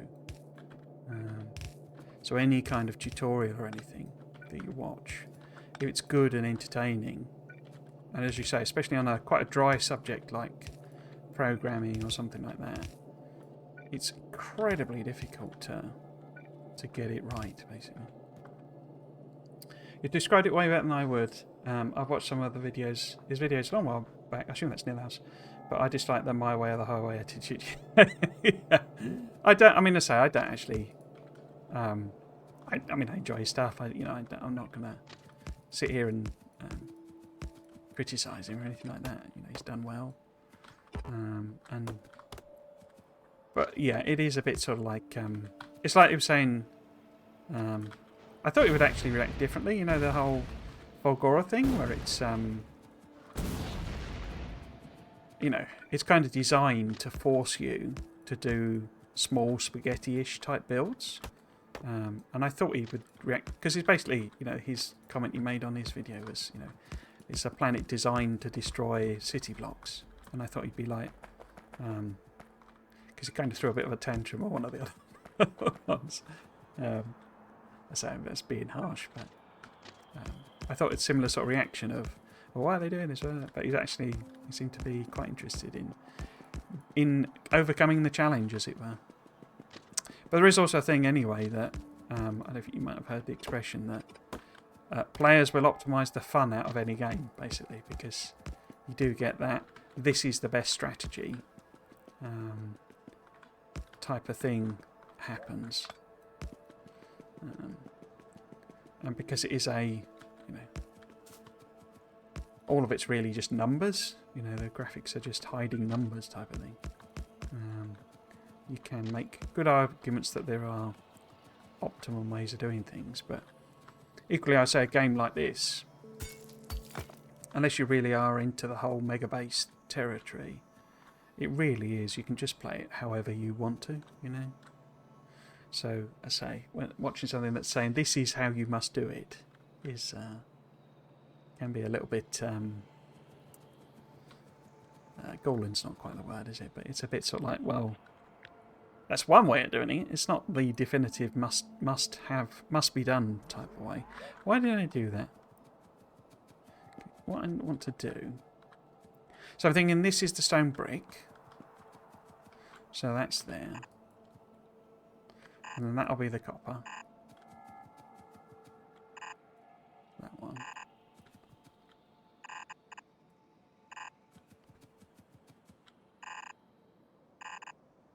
Like that. And I guess actually these need to be... I can't believe this is something that annoys me. I use the shotgun to clear out trees, and he's made it so you can't shoot the trees.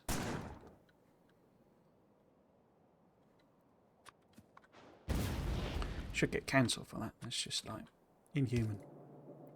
Right, so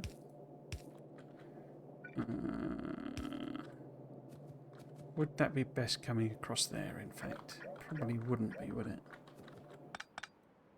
Probably better. Well, it's kind of going to have to,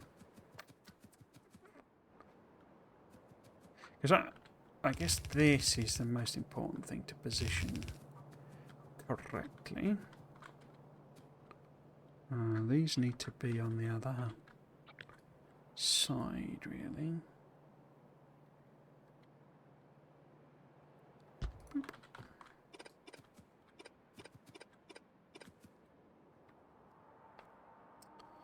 He had one video about One Friday Facts, and he was like, their motivation is X. There is absolutely no point in doing it this way. It's so stupid. It's usually helpful in giving here's my optimized way of smelting with modules by further arguments for and against different trade-offs and thinking a bit for myself. But I've never tried shotgun in Factorio after 1,000 hours. Wow. It's not great as a when you get the combat shotgun, which is that one, and you upgrade it quite a bit because it benefits from the the shooting bonuses. Once it's fully upgraded, it's okay as a biter fighting weapon. I wouldn't describe it as brilliant, but it's it's okay. But the main thing I use it for, as I say, is just clearing. I would just clear out the trees like that, and I can't. I got to use the blowing grenades.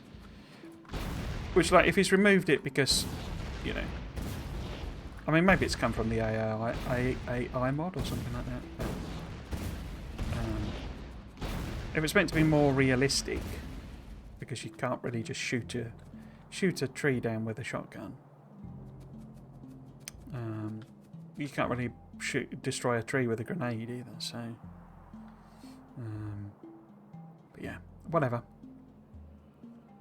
Okay, so we need this to be the load. Unless I've got myself confused. I think I might do this as a 6 loader. It's a bit more of a buffer.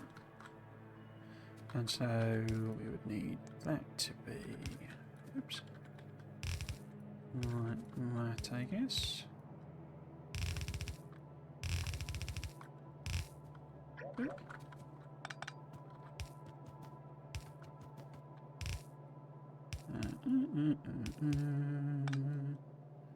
That's why we go that way.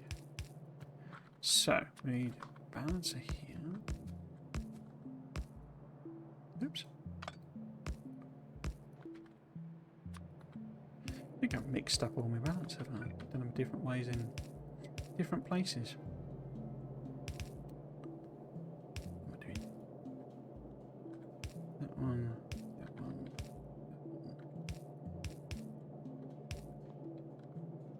that one. Yeah. Okay, so that needs to be the green output, basically, is the point. And which one is it? It's that one.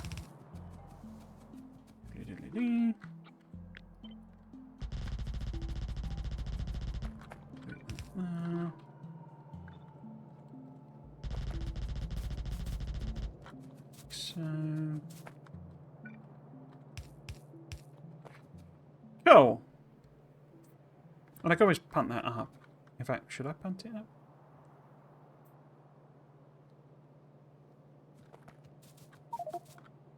Billy Bob. Yeah, it's probably better if it's gives me a little bit more working room. If it's there instead.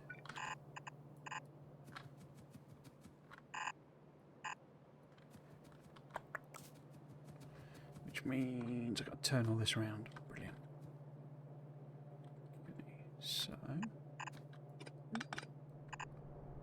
no, that's wrong, isn't it? Just get rid of it. Start again. Start again. There we go. Like that.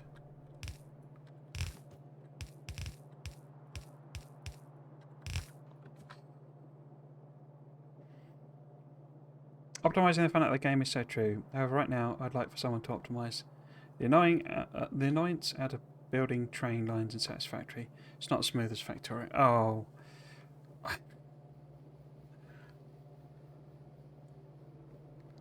The one thing, I'll be...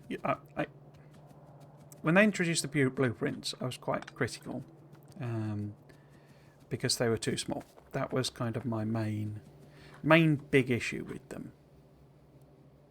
But what I'm particularly resented, might be the wrong word, but was the fact that you couldn't put train lines in blueprints. Now maybe they've added that, maybe that's something they've fixed, but the fact that you couldn't do train lines in the blueprints was just like, wow.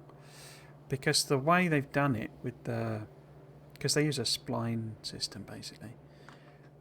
I found it almost impossible. Would that be kind of best we could get, maybe? Almost impossible to get them to stay straight. They just, go off on random angles, like for no apparent reason. And even though you think you're laying a line perfectly straight, you'll look back on it, and it's just like, it just does this, and it's like, and I know it doesn't matter, but when you look at this game, why isn't it, which they basically copied. Let's be frank here. Why don't you do the same thing and have straight bits of rail that you put down? It could have a freeform build option for those who are insane, but just give us straight bits of rail and fixed corners, or give us a proper blueprinting system that includes blooming rail.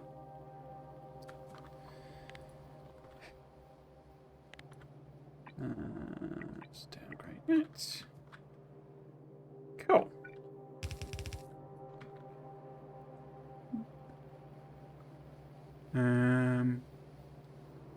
Yeah, unfortunately, I'm going to have to underground all of this side, aren't I? Yeah.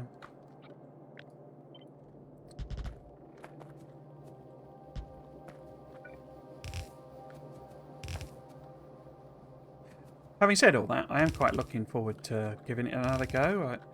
I had a bit of a tantrum when I tried it, you know, when I was doing my stream playthrough. So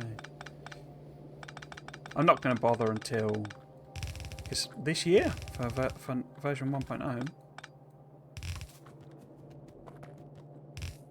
feel like I was a bit harsh on the Dark Fog update in Dyson Sphere as well. I just found it so... it just felt like they caved so much to the the community going, oh, but I don't want to do combat. What if it's too hard and blah blah blah blah blah. And so in the end, you've ended up with something that's so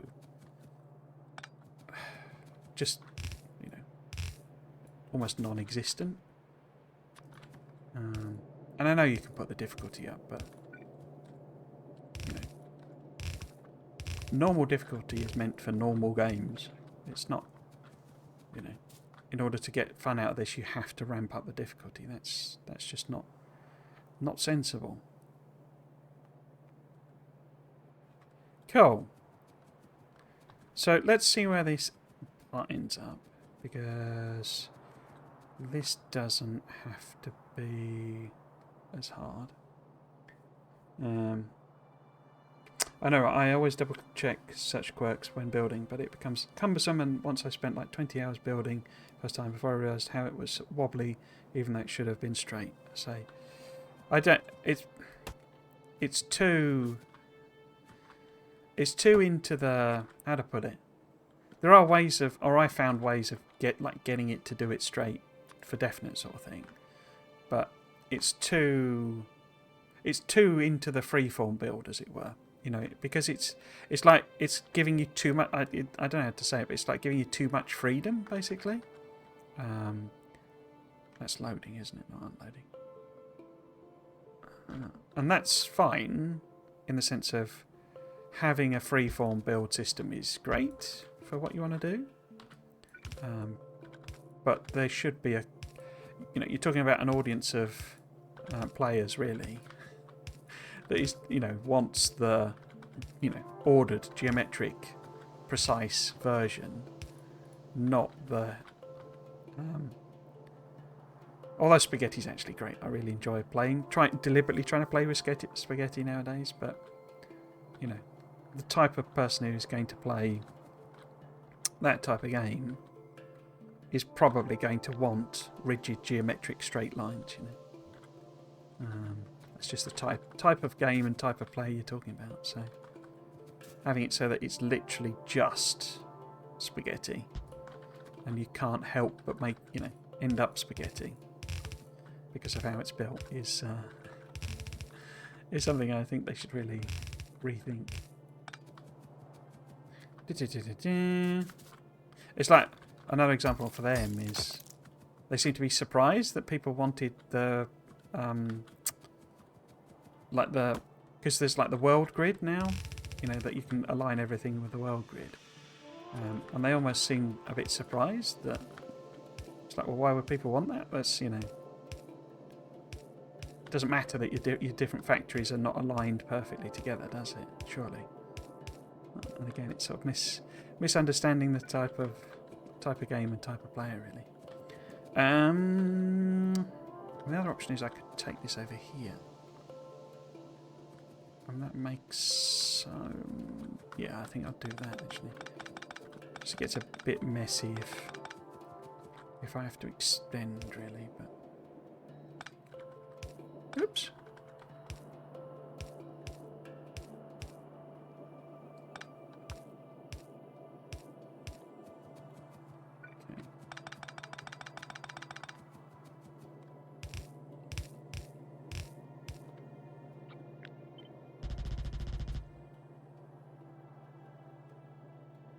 It is different enough to Factorio and I like it, but it's a lot smaller scale.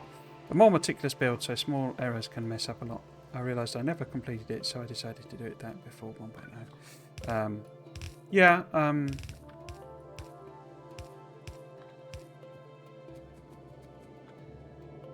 yeah, it's I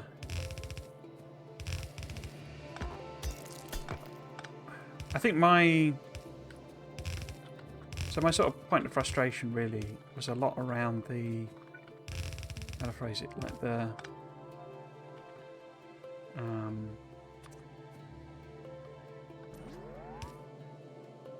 what am I trying to say? The scale is almost sort of self-defeating. No, that's not right. It's... Oh, yeah, the wrong way then. Not self-defeating, but it's like, as you say, if you build a factory and it turns out you've done it wrong some way or what have you, fixing it is like really hard work. Or kind of realising, when I was... The reason I got frustrated really was because it became very apparent I was going to have to build gigantic factories to do like reasonable amounts of production for how much it was asking you to do. So, you know, it wasn't just a case that really that you could get away with, you know, a small factory making a couple of... In fact, let's switch to underground in there. A couple of bits and pieces, and that was fine. When you did the maths, it was very apparent you needed a factory that was going to do thousands and thousands and thousands of, you know, basic components, because, you know... What am I doing? Oh no, I can't have it mixed. I need that to be the same.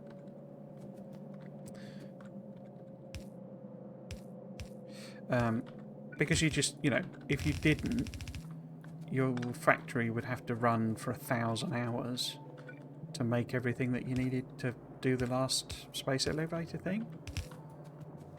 And it was just like, I don't think I can be bothered to keep going. Because, and this was before the blueprinting, because it just meant literally laying down hundreds and hundreds and hundreds and hundreds of belts and bits of rail, and it was like, I actually came to the conclusion that I thought the game was probably more designed for multiplayer, because the scale of it just sort of didn't make sense for as a single player game. So I think, miraculously, this is in exactly the right place, because, you know, that balancer perfectly aligns with that. I mean, I could, you know, punt it up a couple, give, like, a little bit of fancy room. In fact, let's do that. But that's basically exactly where it needed to be. So if we make that... Well, I have laid all that belt on. But there you go. So make that there. And make that there.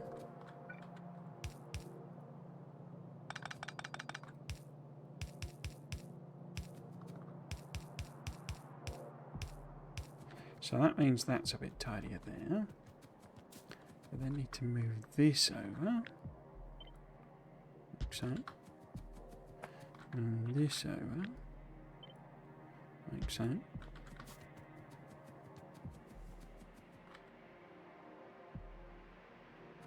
And I do think I probably want to punt this up just to give a little bit more sort of comfort.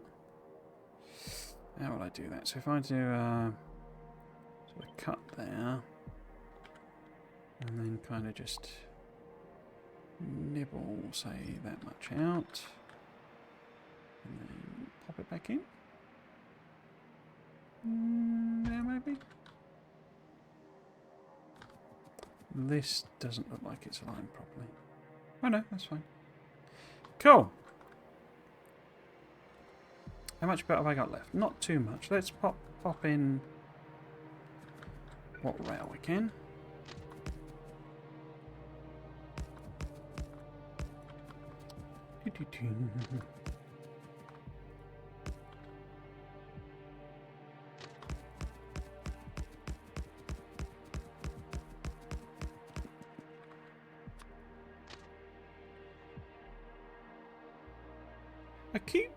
That keeps happening. Why? Which was the grenade? I don't know what I'm doing wrong. I'm misclicking something because one of these should be grenades. Where's grenades gone?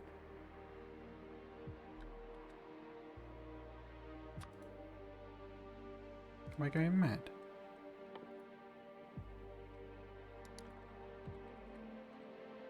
Yeah. Oh, there they are.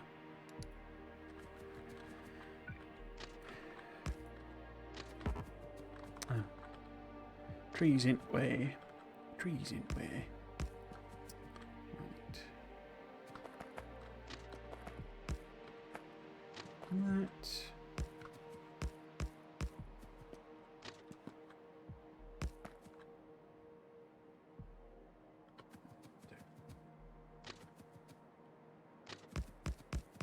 It's complicated, the bots can sort it out. Okay, so that's all the rail used. I mean, we have got all this belt that I've moved a tiny little distance over.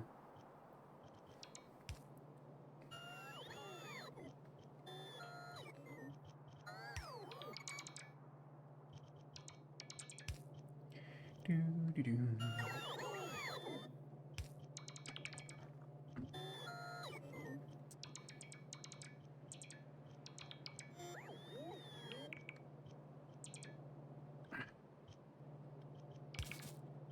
Okay, that's painful.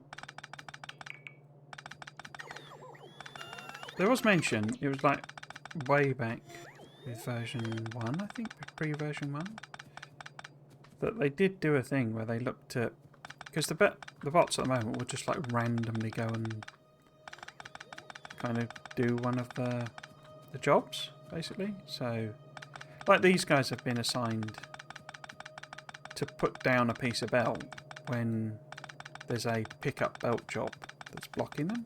So this one.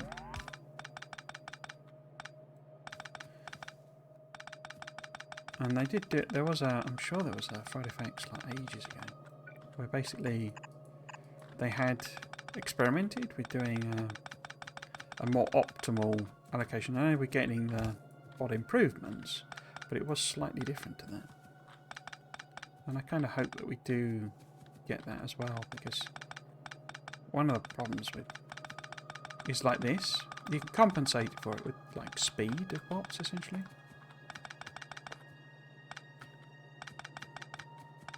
But the fact that they don't go in radial order, so they don't do the jobs that are closest to you, they'll just fly out almost completely randomly. It's really annoying. And that's why I'm doing this. Because eventually they get fast enough that it sort of doesn't matter. It compensates for it, but at the moment it's just way quicker and way more efficient for me to pick it all up. And also to place the belt. Okay, so we've got a couple of hundred belts, so let's see what we can fill in. Make it a lot simpler. So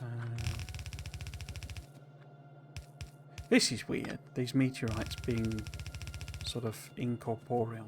I don't get this. Must admit. Ghost meteorites. Even though when they crash they destroy half your factory. That's going the wrong way, isn't it?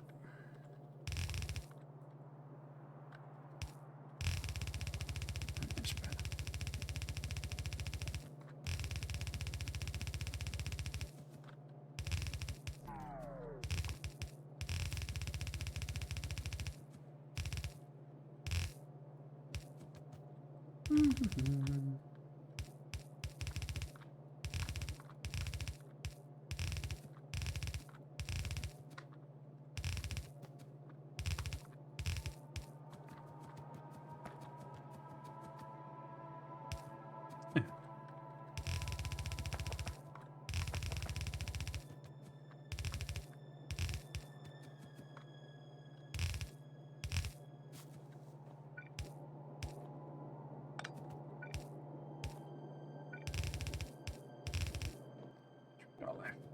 or so. Okay.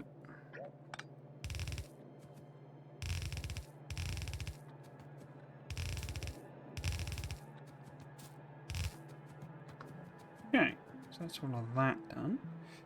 Let's see what they make of this.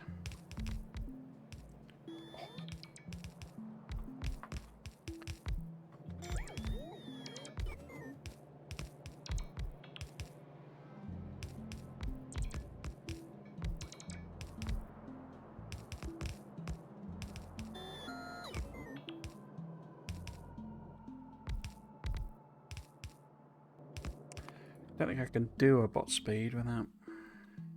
Yeah. It's cargo size, and so you need actual proper space science, which eventually, at some point, I might actually start doing. Might you know, go to space in SpaceX. That'd be novel.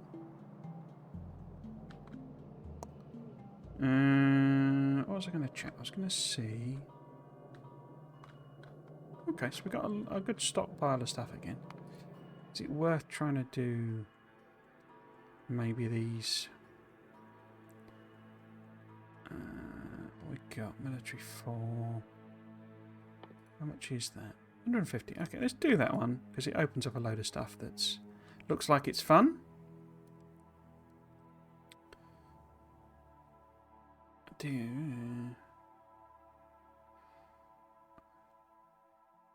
Because I'm wondering about maybe doing these ones just to help out, because as I understand it, we crash basically when we go to space or anywhere, in fact.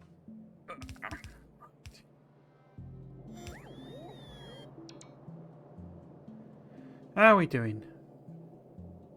You done what you can? Cool. Let's give you some more to work with.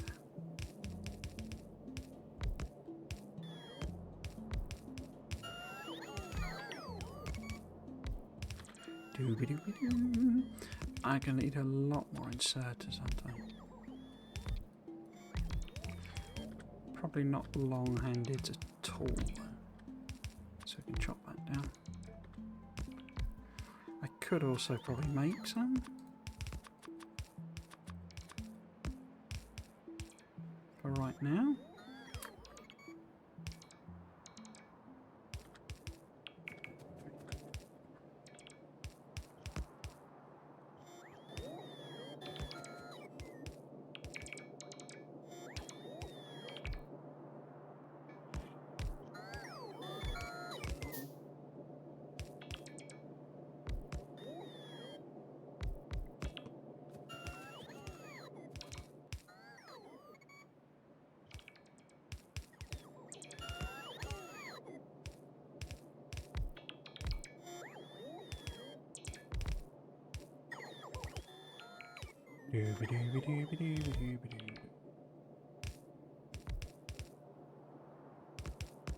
So it's just random where they go, just like no order to it whatsoever.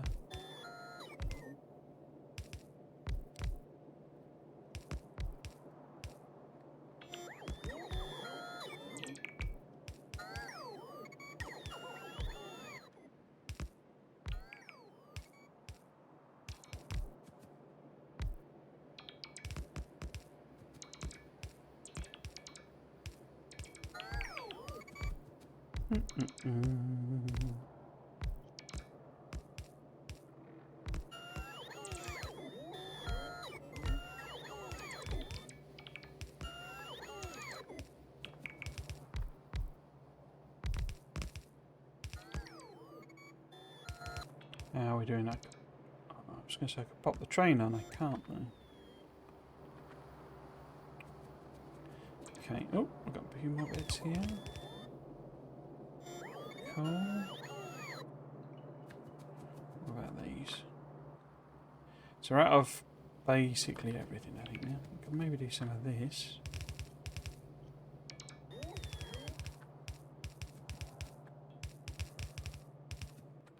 Got any stations? No, I don't think I've got any bits left. Cool. And what about the power poles? Can you put them in?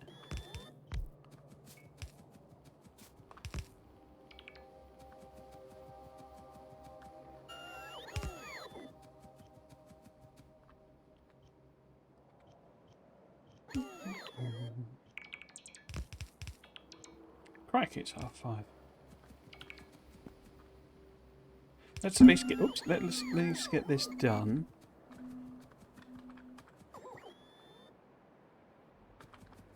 Okay. You know, make some green circuits. Deliver them back to the main base. Get rid of this rock.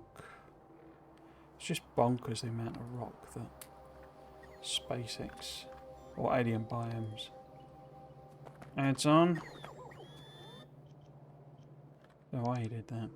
Daft. Daft. Tells you. Daft. Okay. Can you fill any power poles here? You can. Okay.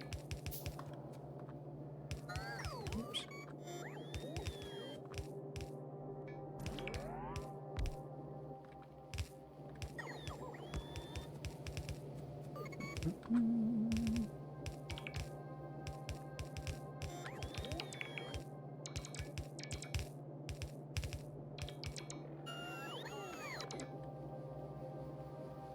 Okay.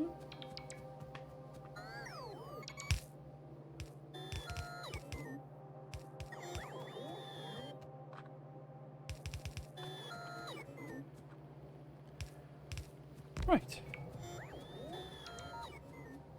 Let's have a look and see what we're missing. So, oh, I didn't put any. I could put them in. Meteor defences. So we are missing some signals, but I guess it's just because I haven't wandered past the right thing. 100 splitters, 54. So that needs to go up to 100. And under 1,000 belts, but we need 200 fast. Yeah, which we've got on order.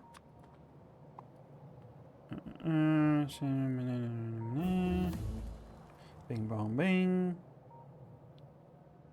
Rail we've got on order. Don't know that I need that much though. Cool. Where the heck did I leave? There it is. Oh. I was going to say, actually, I don't know if you know Tectonica. It's very, very similar to Satisfactory. But I actually sort of preferred it a bit because, I mean, it had, you know, more of a story. It seemed to have. I think Satisfactory's is going to be more like a framing device rather than a story as such. But it had a proper story. But also, I quite liked the build system. The way you laid down belts was like really nice because you effectively ghosted them out and then, you know, built them all at once. It's quite nice, and they've just added vertical belts and stuff as well. So,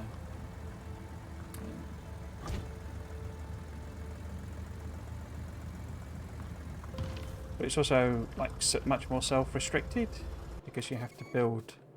You're underground basically, so, and you have to build caverns to build things in. So I think they've kind of. I mean, they have got an end goal that is very huge amount of production, but it's only there because they were like, well, we're not going to put the full story in until it's done. So we'll just give, you know, there's just a big goal at the end. But it has some quite clever or quite interesting ideas to it. Oh, I got some turret engagement, have we? Is that because you're drowning in... Yeah, you're drowning in pollution,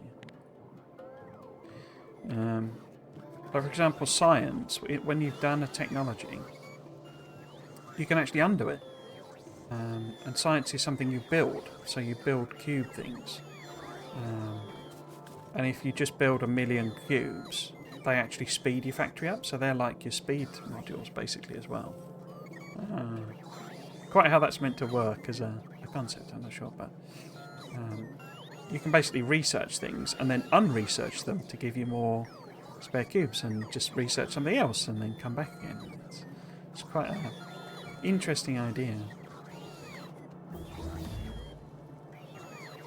So I'll take a look. I've just heard the name before. Yeah, it's very early in its early access though. It's only got its like version 0.3.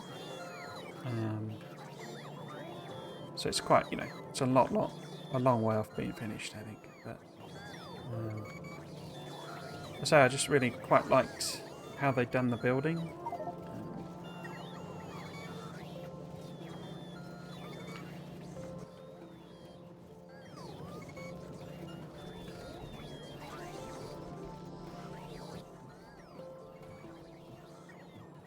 Oh dear. Excuse me. How are we doing?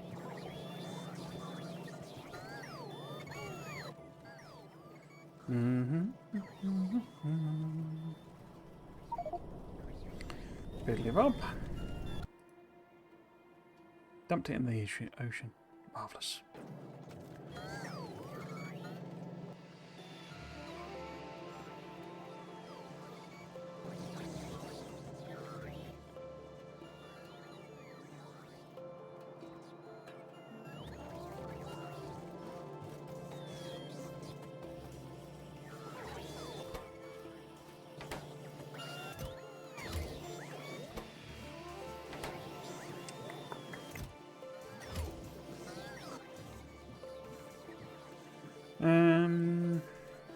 I wonder if I hand make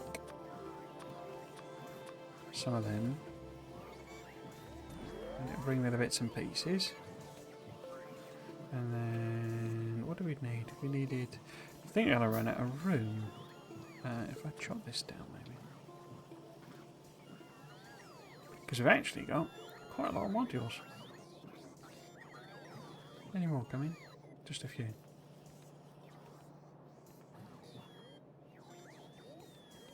Okay. Got some rail, yeah. Okay. Right. Let's head back again.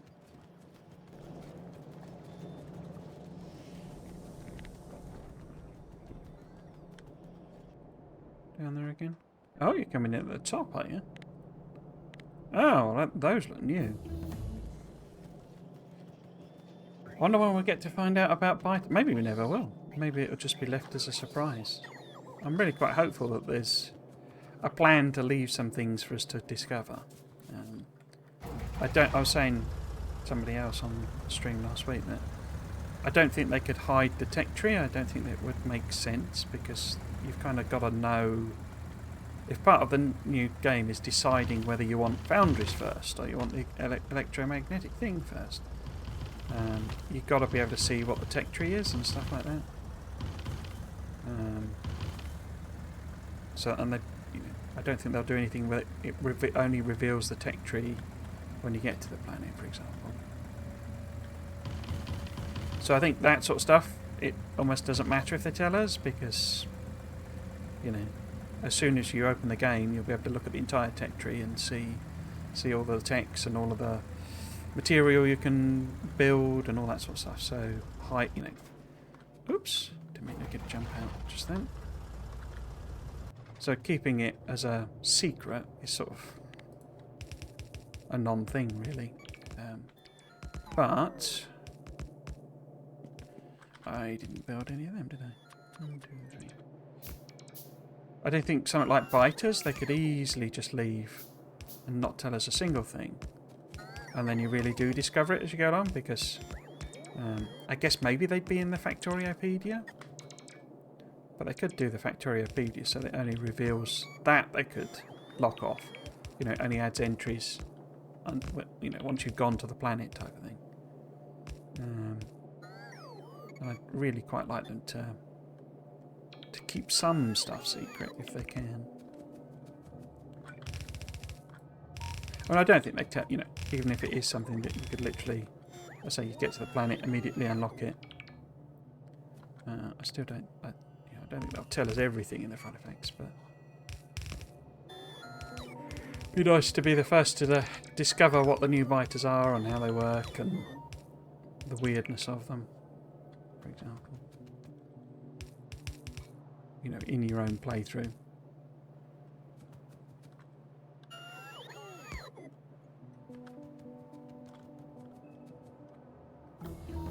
Okay, so let's do this splitter.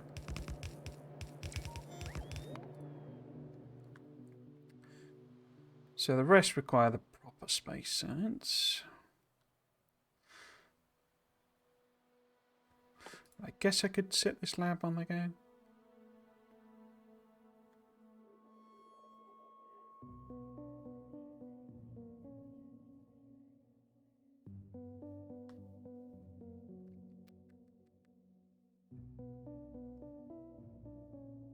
I don't know. Let's just leave it.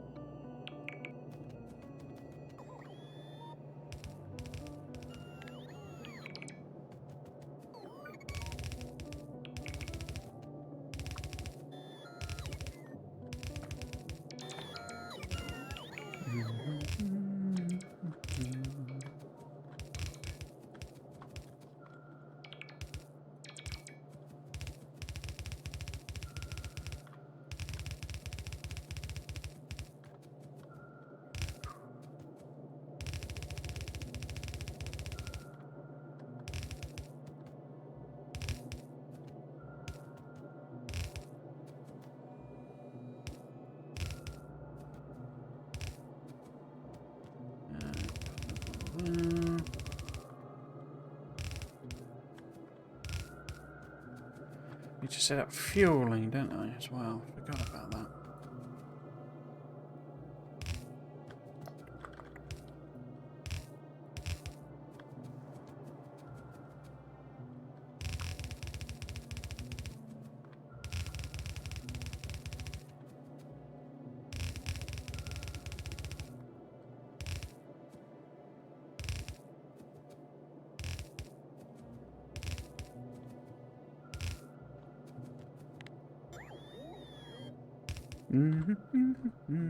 Oh, I need to do those belts as well.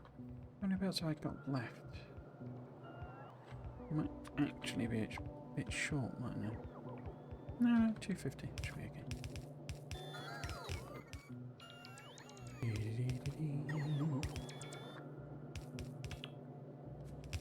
Come on, guys. You see, it's quicker if you just put them all straight down. Not messing about.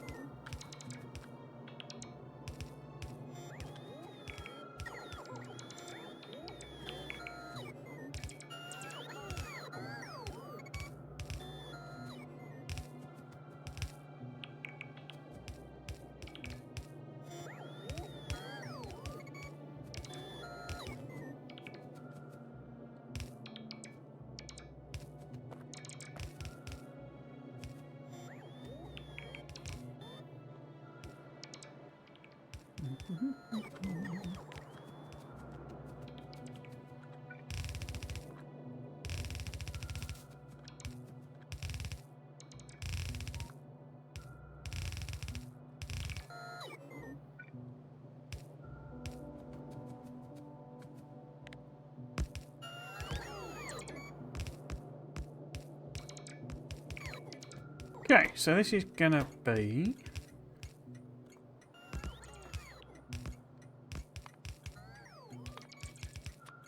green circuit alone. We need a train.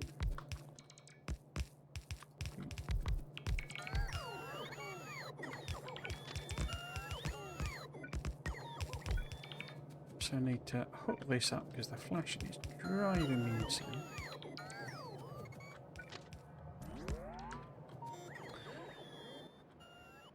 Makes me insane.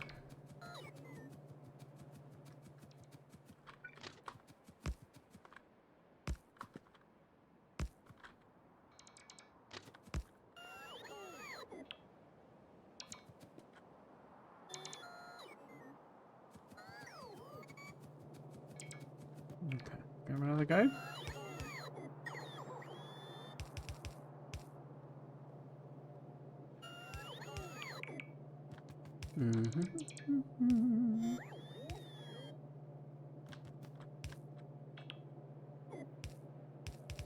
This is the wrong recipe, isn't it?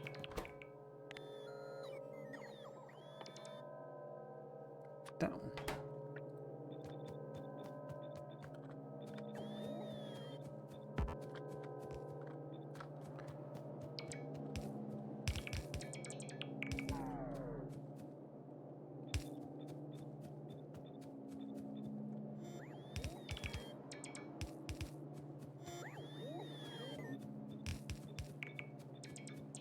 Cool.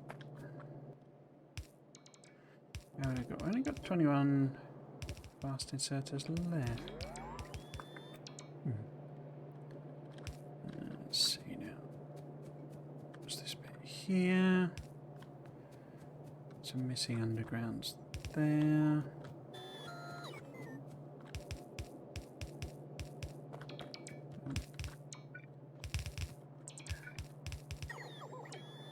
Cool. I think we're out of juice. So this is going to be. Let's just do that for the time being. Going to be one unload. So I guess. Yeah. So I might go, oops, load, unload, full, empty, didn't set it to auto, let's make sure I'm not on the track, and then this one needs to be unload.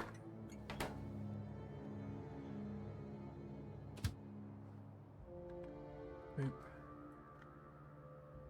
Boop. Full empty.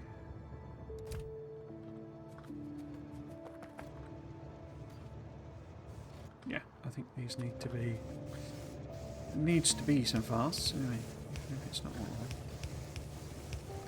So that was 2, 4, 8, so 8, 16, 24 I need.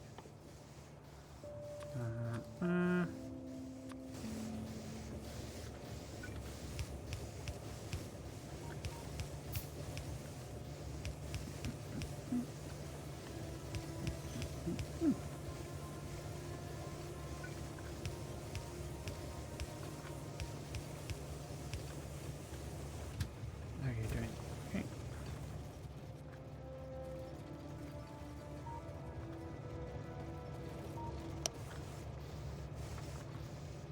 Probably doesn't matter as much about them being fast, but we'll come back and look at that one.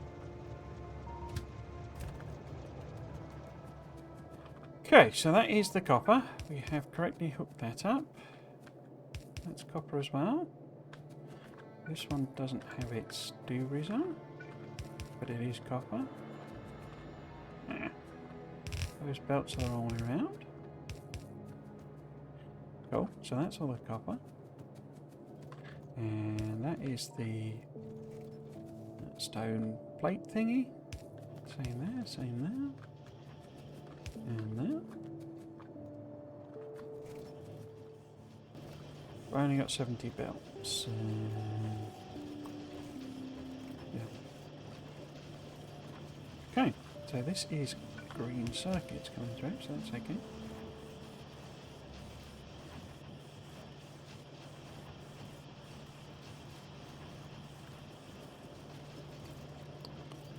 And so is that. Okay, so they're all hooked up properly. What I should really do, check your rate calculator and see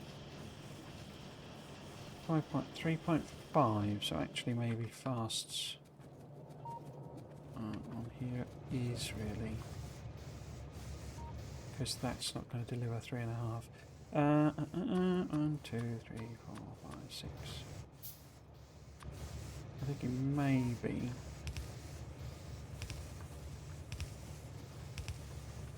Don't need to do them all.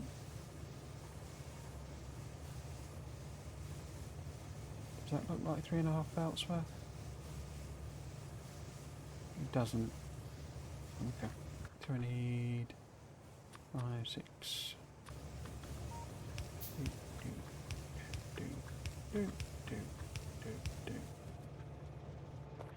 Okay. We're nearly there. Copper. Yeah. More attacks.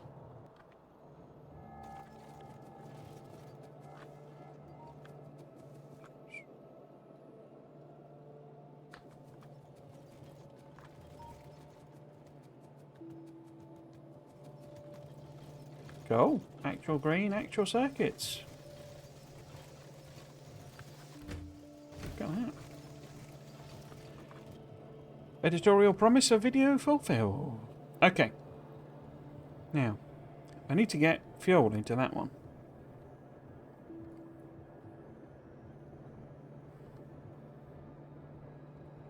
Also need to make sure this isn't... They're not actually wrong, aren't they? Or not filled out.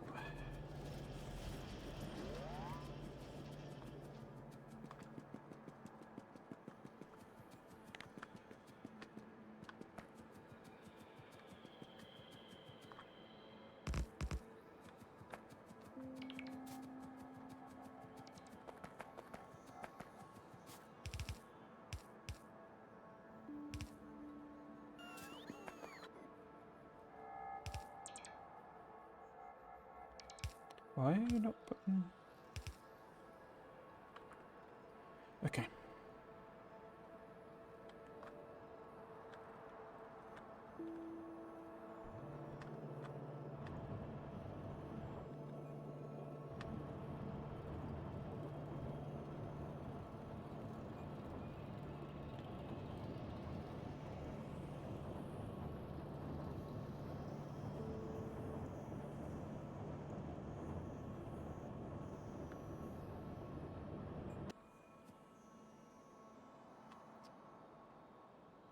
Oh.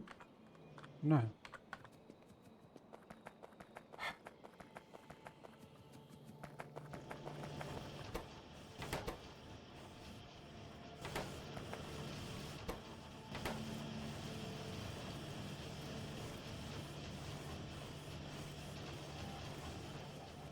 Okay.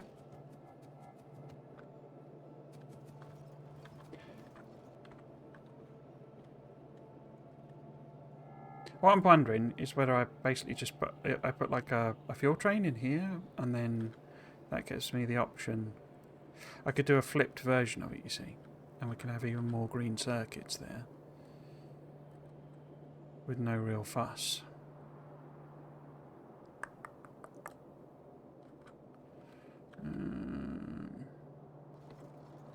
Means pulling up a load of trees there.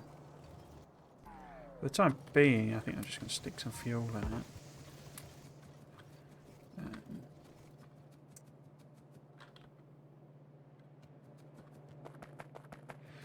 Cool. Now let's drop some of these down to more sensible sorts of levels. They don't need to be 100 really. Like that. What else can we reduce without any problems? We've got them. Do we need 100 assemblers? Probably not.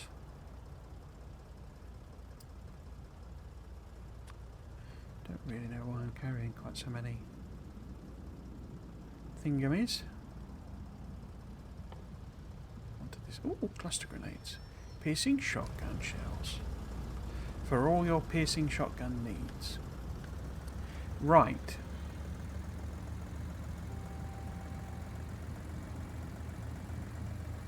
Let's go and find somewhere to drop off these green circuits.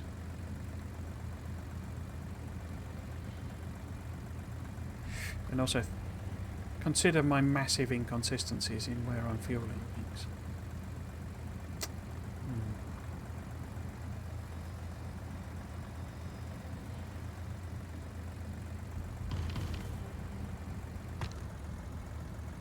Excuse me.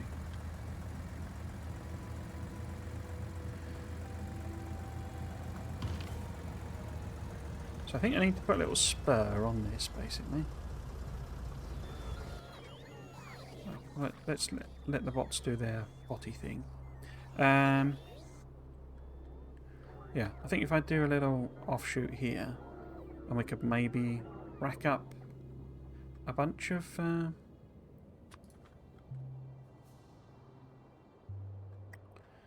extra stations, as I think I need them. I've been debating whether to like properly rebuild this, to be honest with you, because this factory was always, it's just a bootstrap basically. It's just a bit more complicated because SpaceX is a bit more complicated. But these wouldn't, if I rebuilt it, this wouldn't necessarily be a bad place to be dropping stuff off anyway. I could just have it flow up and round and just, rework it. But it's quite a lot of effort, and I haven't even got to space yet, so maybe we just keep strapping some boots until we get there. I have way too many stations considering the effort. Never actually use them. Right, so if this then is going to be the green circuits, probably need a new station at the very least. And then...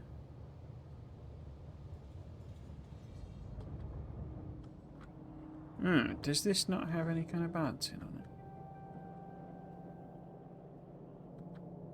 Oh, it does. Well, not really balancing, is it? I guess I'm just not using any steel. Okay. Fine, you win.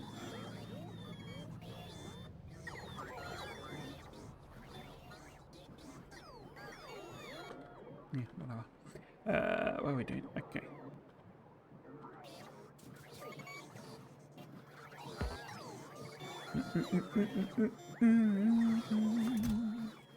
Lynched in the Wolverine.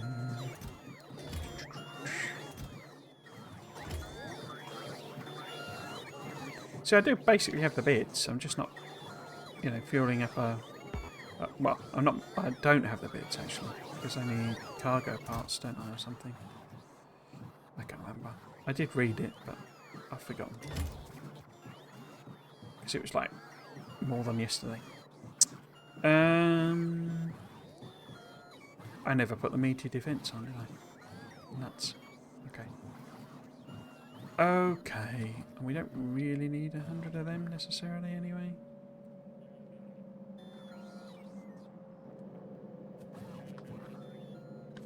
Okay.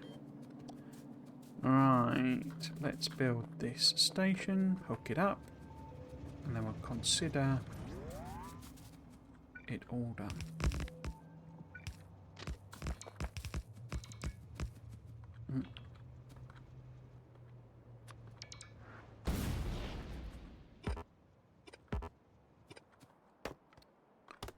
Come on.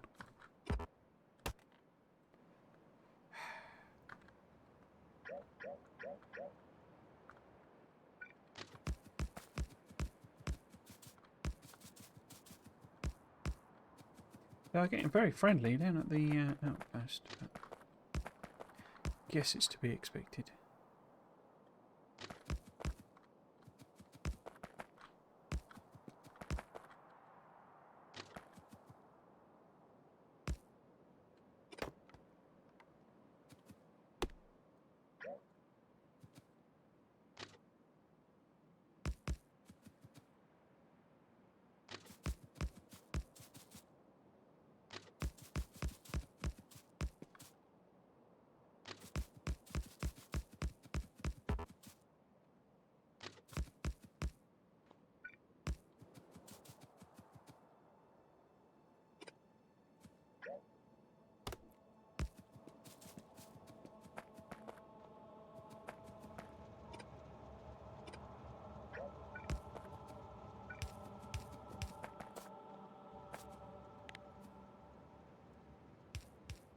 Okay, so this will be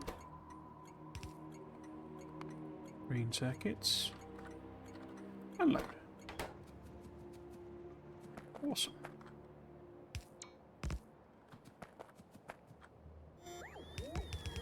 I might as well have you do your thing. In fact, let's just do it that way. And that way. Oh, empty. Oh, it's not full yet. Okay.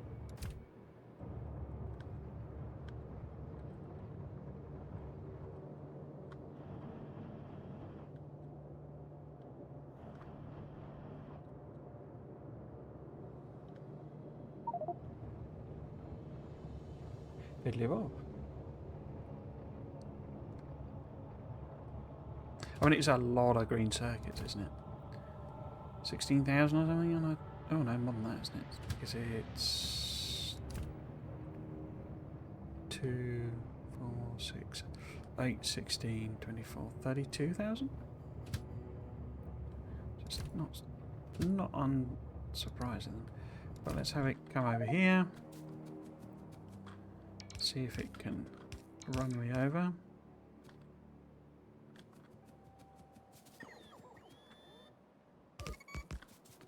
Pop all that in. Okay.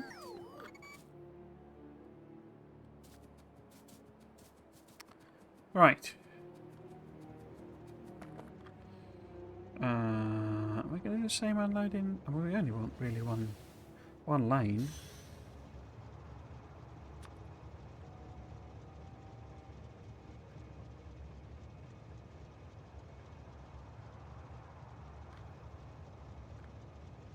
Let's use that same one then. Oh, we're getting damage going on.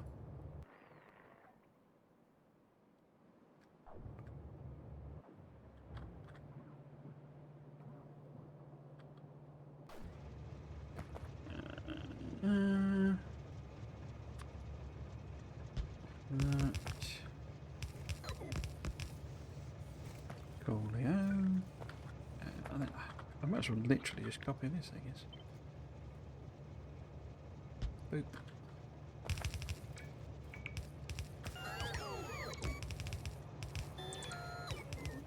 B to the oop. Right.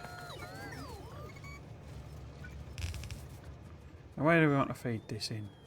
I mean, the base has been so steady, you know, steadily doing nothing.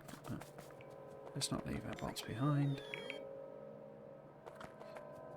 Steadily doing nothing, that it sort of feels like this is basically pointless. But where would we want to feed it in? I guess really in here.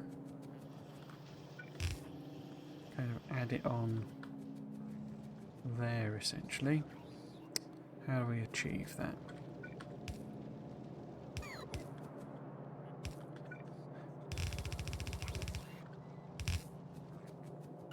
Right.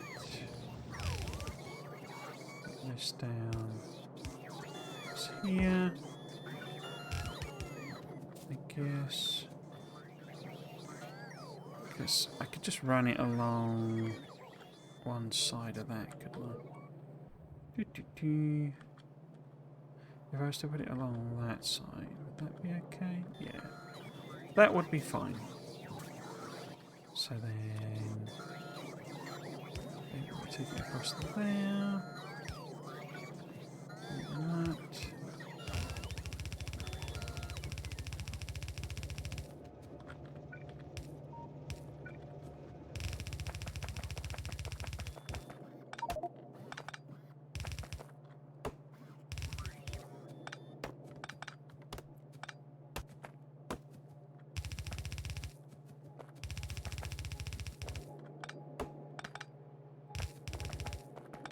Dang trees.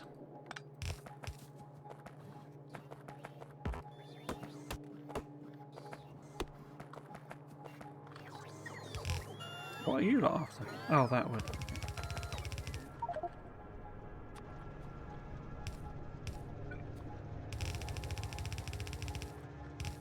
Oh, there we go.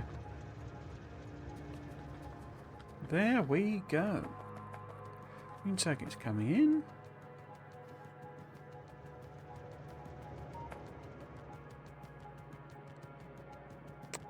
Coming up here.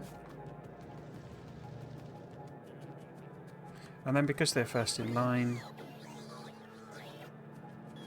it'll use the external ones first, but if we run out, then these can sort of fill in a bit. Okay. Now we're going to wait for that to come up. It will take quite a while. Yeah, we're going to wait. What we could do then is see about refueling here, because we do have this coal right here.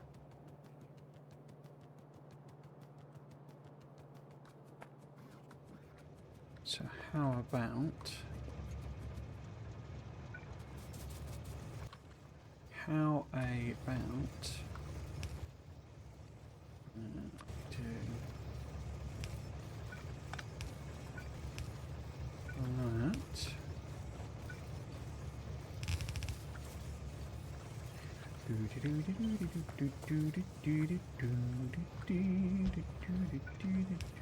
do that.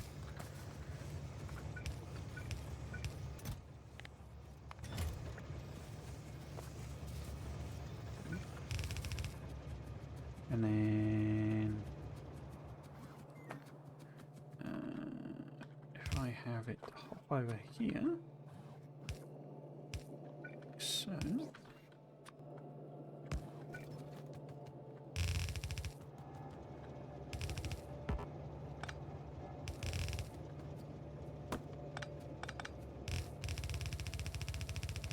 bang trees. They're the real enemy, though. Spiders are fine. It's the trees that are the problem. Okay. We have green circuits happening. We have coal coming in for fuel. And so, I think we are there. Tomorrow's stream then. Perfect timing. 6 o'clock. Look at that, eh? Tomorrow's stream will be trying to get to actual Alvis orbit. Working out what I need to do in order to achieve that. It will involve fueling this up, I believe. I didn't destroy my chair first. But also, I don't even know how this works. I know this cargo... Ooh! Another one. Oof! Nearly destroyed my oil facility. Cheeky. Yes, so that will basically be the mission tomorrow, I think, is to do the actual getting to orbit thing. I could just have a look-see. Were there any other planets that I don't recognise? I mean, we've not looked at Boreas orbit, but I assume that's basically nothing.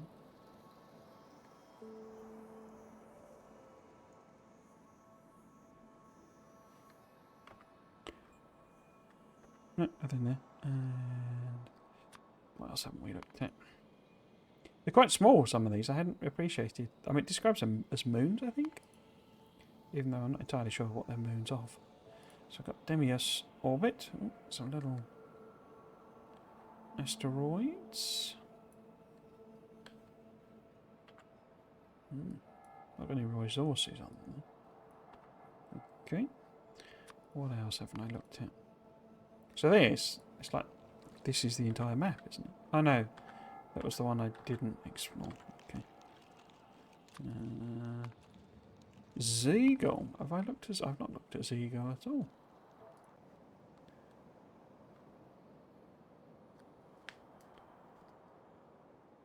Oh, it's quite bitery. It's quite bitery.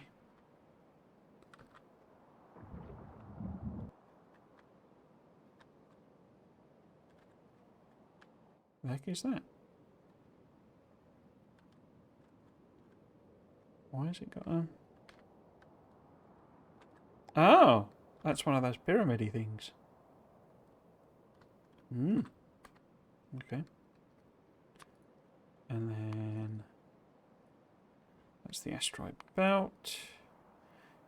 Daedalus. We've had a look at Daedalus. Is that the one where I've revealed? Yeah, that's the entire planet. Entire surface. So that would be quite a good one to pull resources from, I guess. But I don't know which one's the best resources to go for. I think the red stuff is meant to be... what's it called? Vulcanite or something? I don't know. Or cryonite or something? I don't know. But this appears to have iridite and... was it beryl? Beryllium? No, it's just iridite by those things. But the numbers aren't huge is the thing.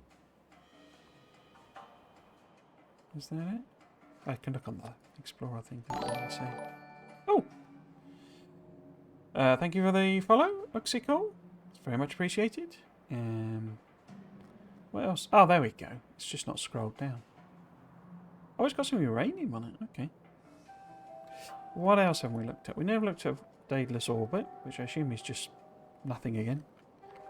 I think the idea, which is assume where the whole space platforms thing comes from in the Space Age expansion, is you're meant to build like platforms basically, and you do then orbit to platform and platform to platform and down to orbit and complicated logistics and etc. But I ain't even got to an Elvis orbit yet. So RAN orbit. Have we looked at RAN? Oh, if I have, I've done something weird. What have I done there with? Oh, I see. I've just gone around the edge. Fine, whatever. So RAN orbit is nothing, I guess. Yep, just nothing again. Cool. There's now this orbit which has not been to yet. I bet half my stuff's been destroyed by all these blooming... Have I looked at Damia? I've looked at Damia. Was that the one I've revealed? I've revealed basically all of another one. Because they're quite small. Damia orbit we've not looked at, but again I imagine it's just dead space. Yeah, cool. So let's just have a quick look at now this orbit then and see if the stuff is there still. Oh, no? No, you don't. What? What have you done there? View surface. Map. There we go. Doesn't look like there's been any additional trashing.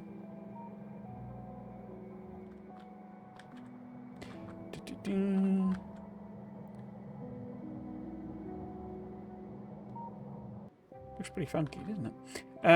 Cool. Yes, so that will be the aim for the next stream, basically. Looks empty, yeah. Space, empty. Oh,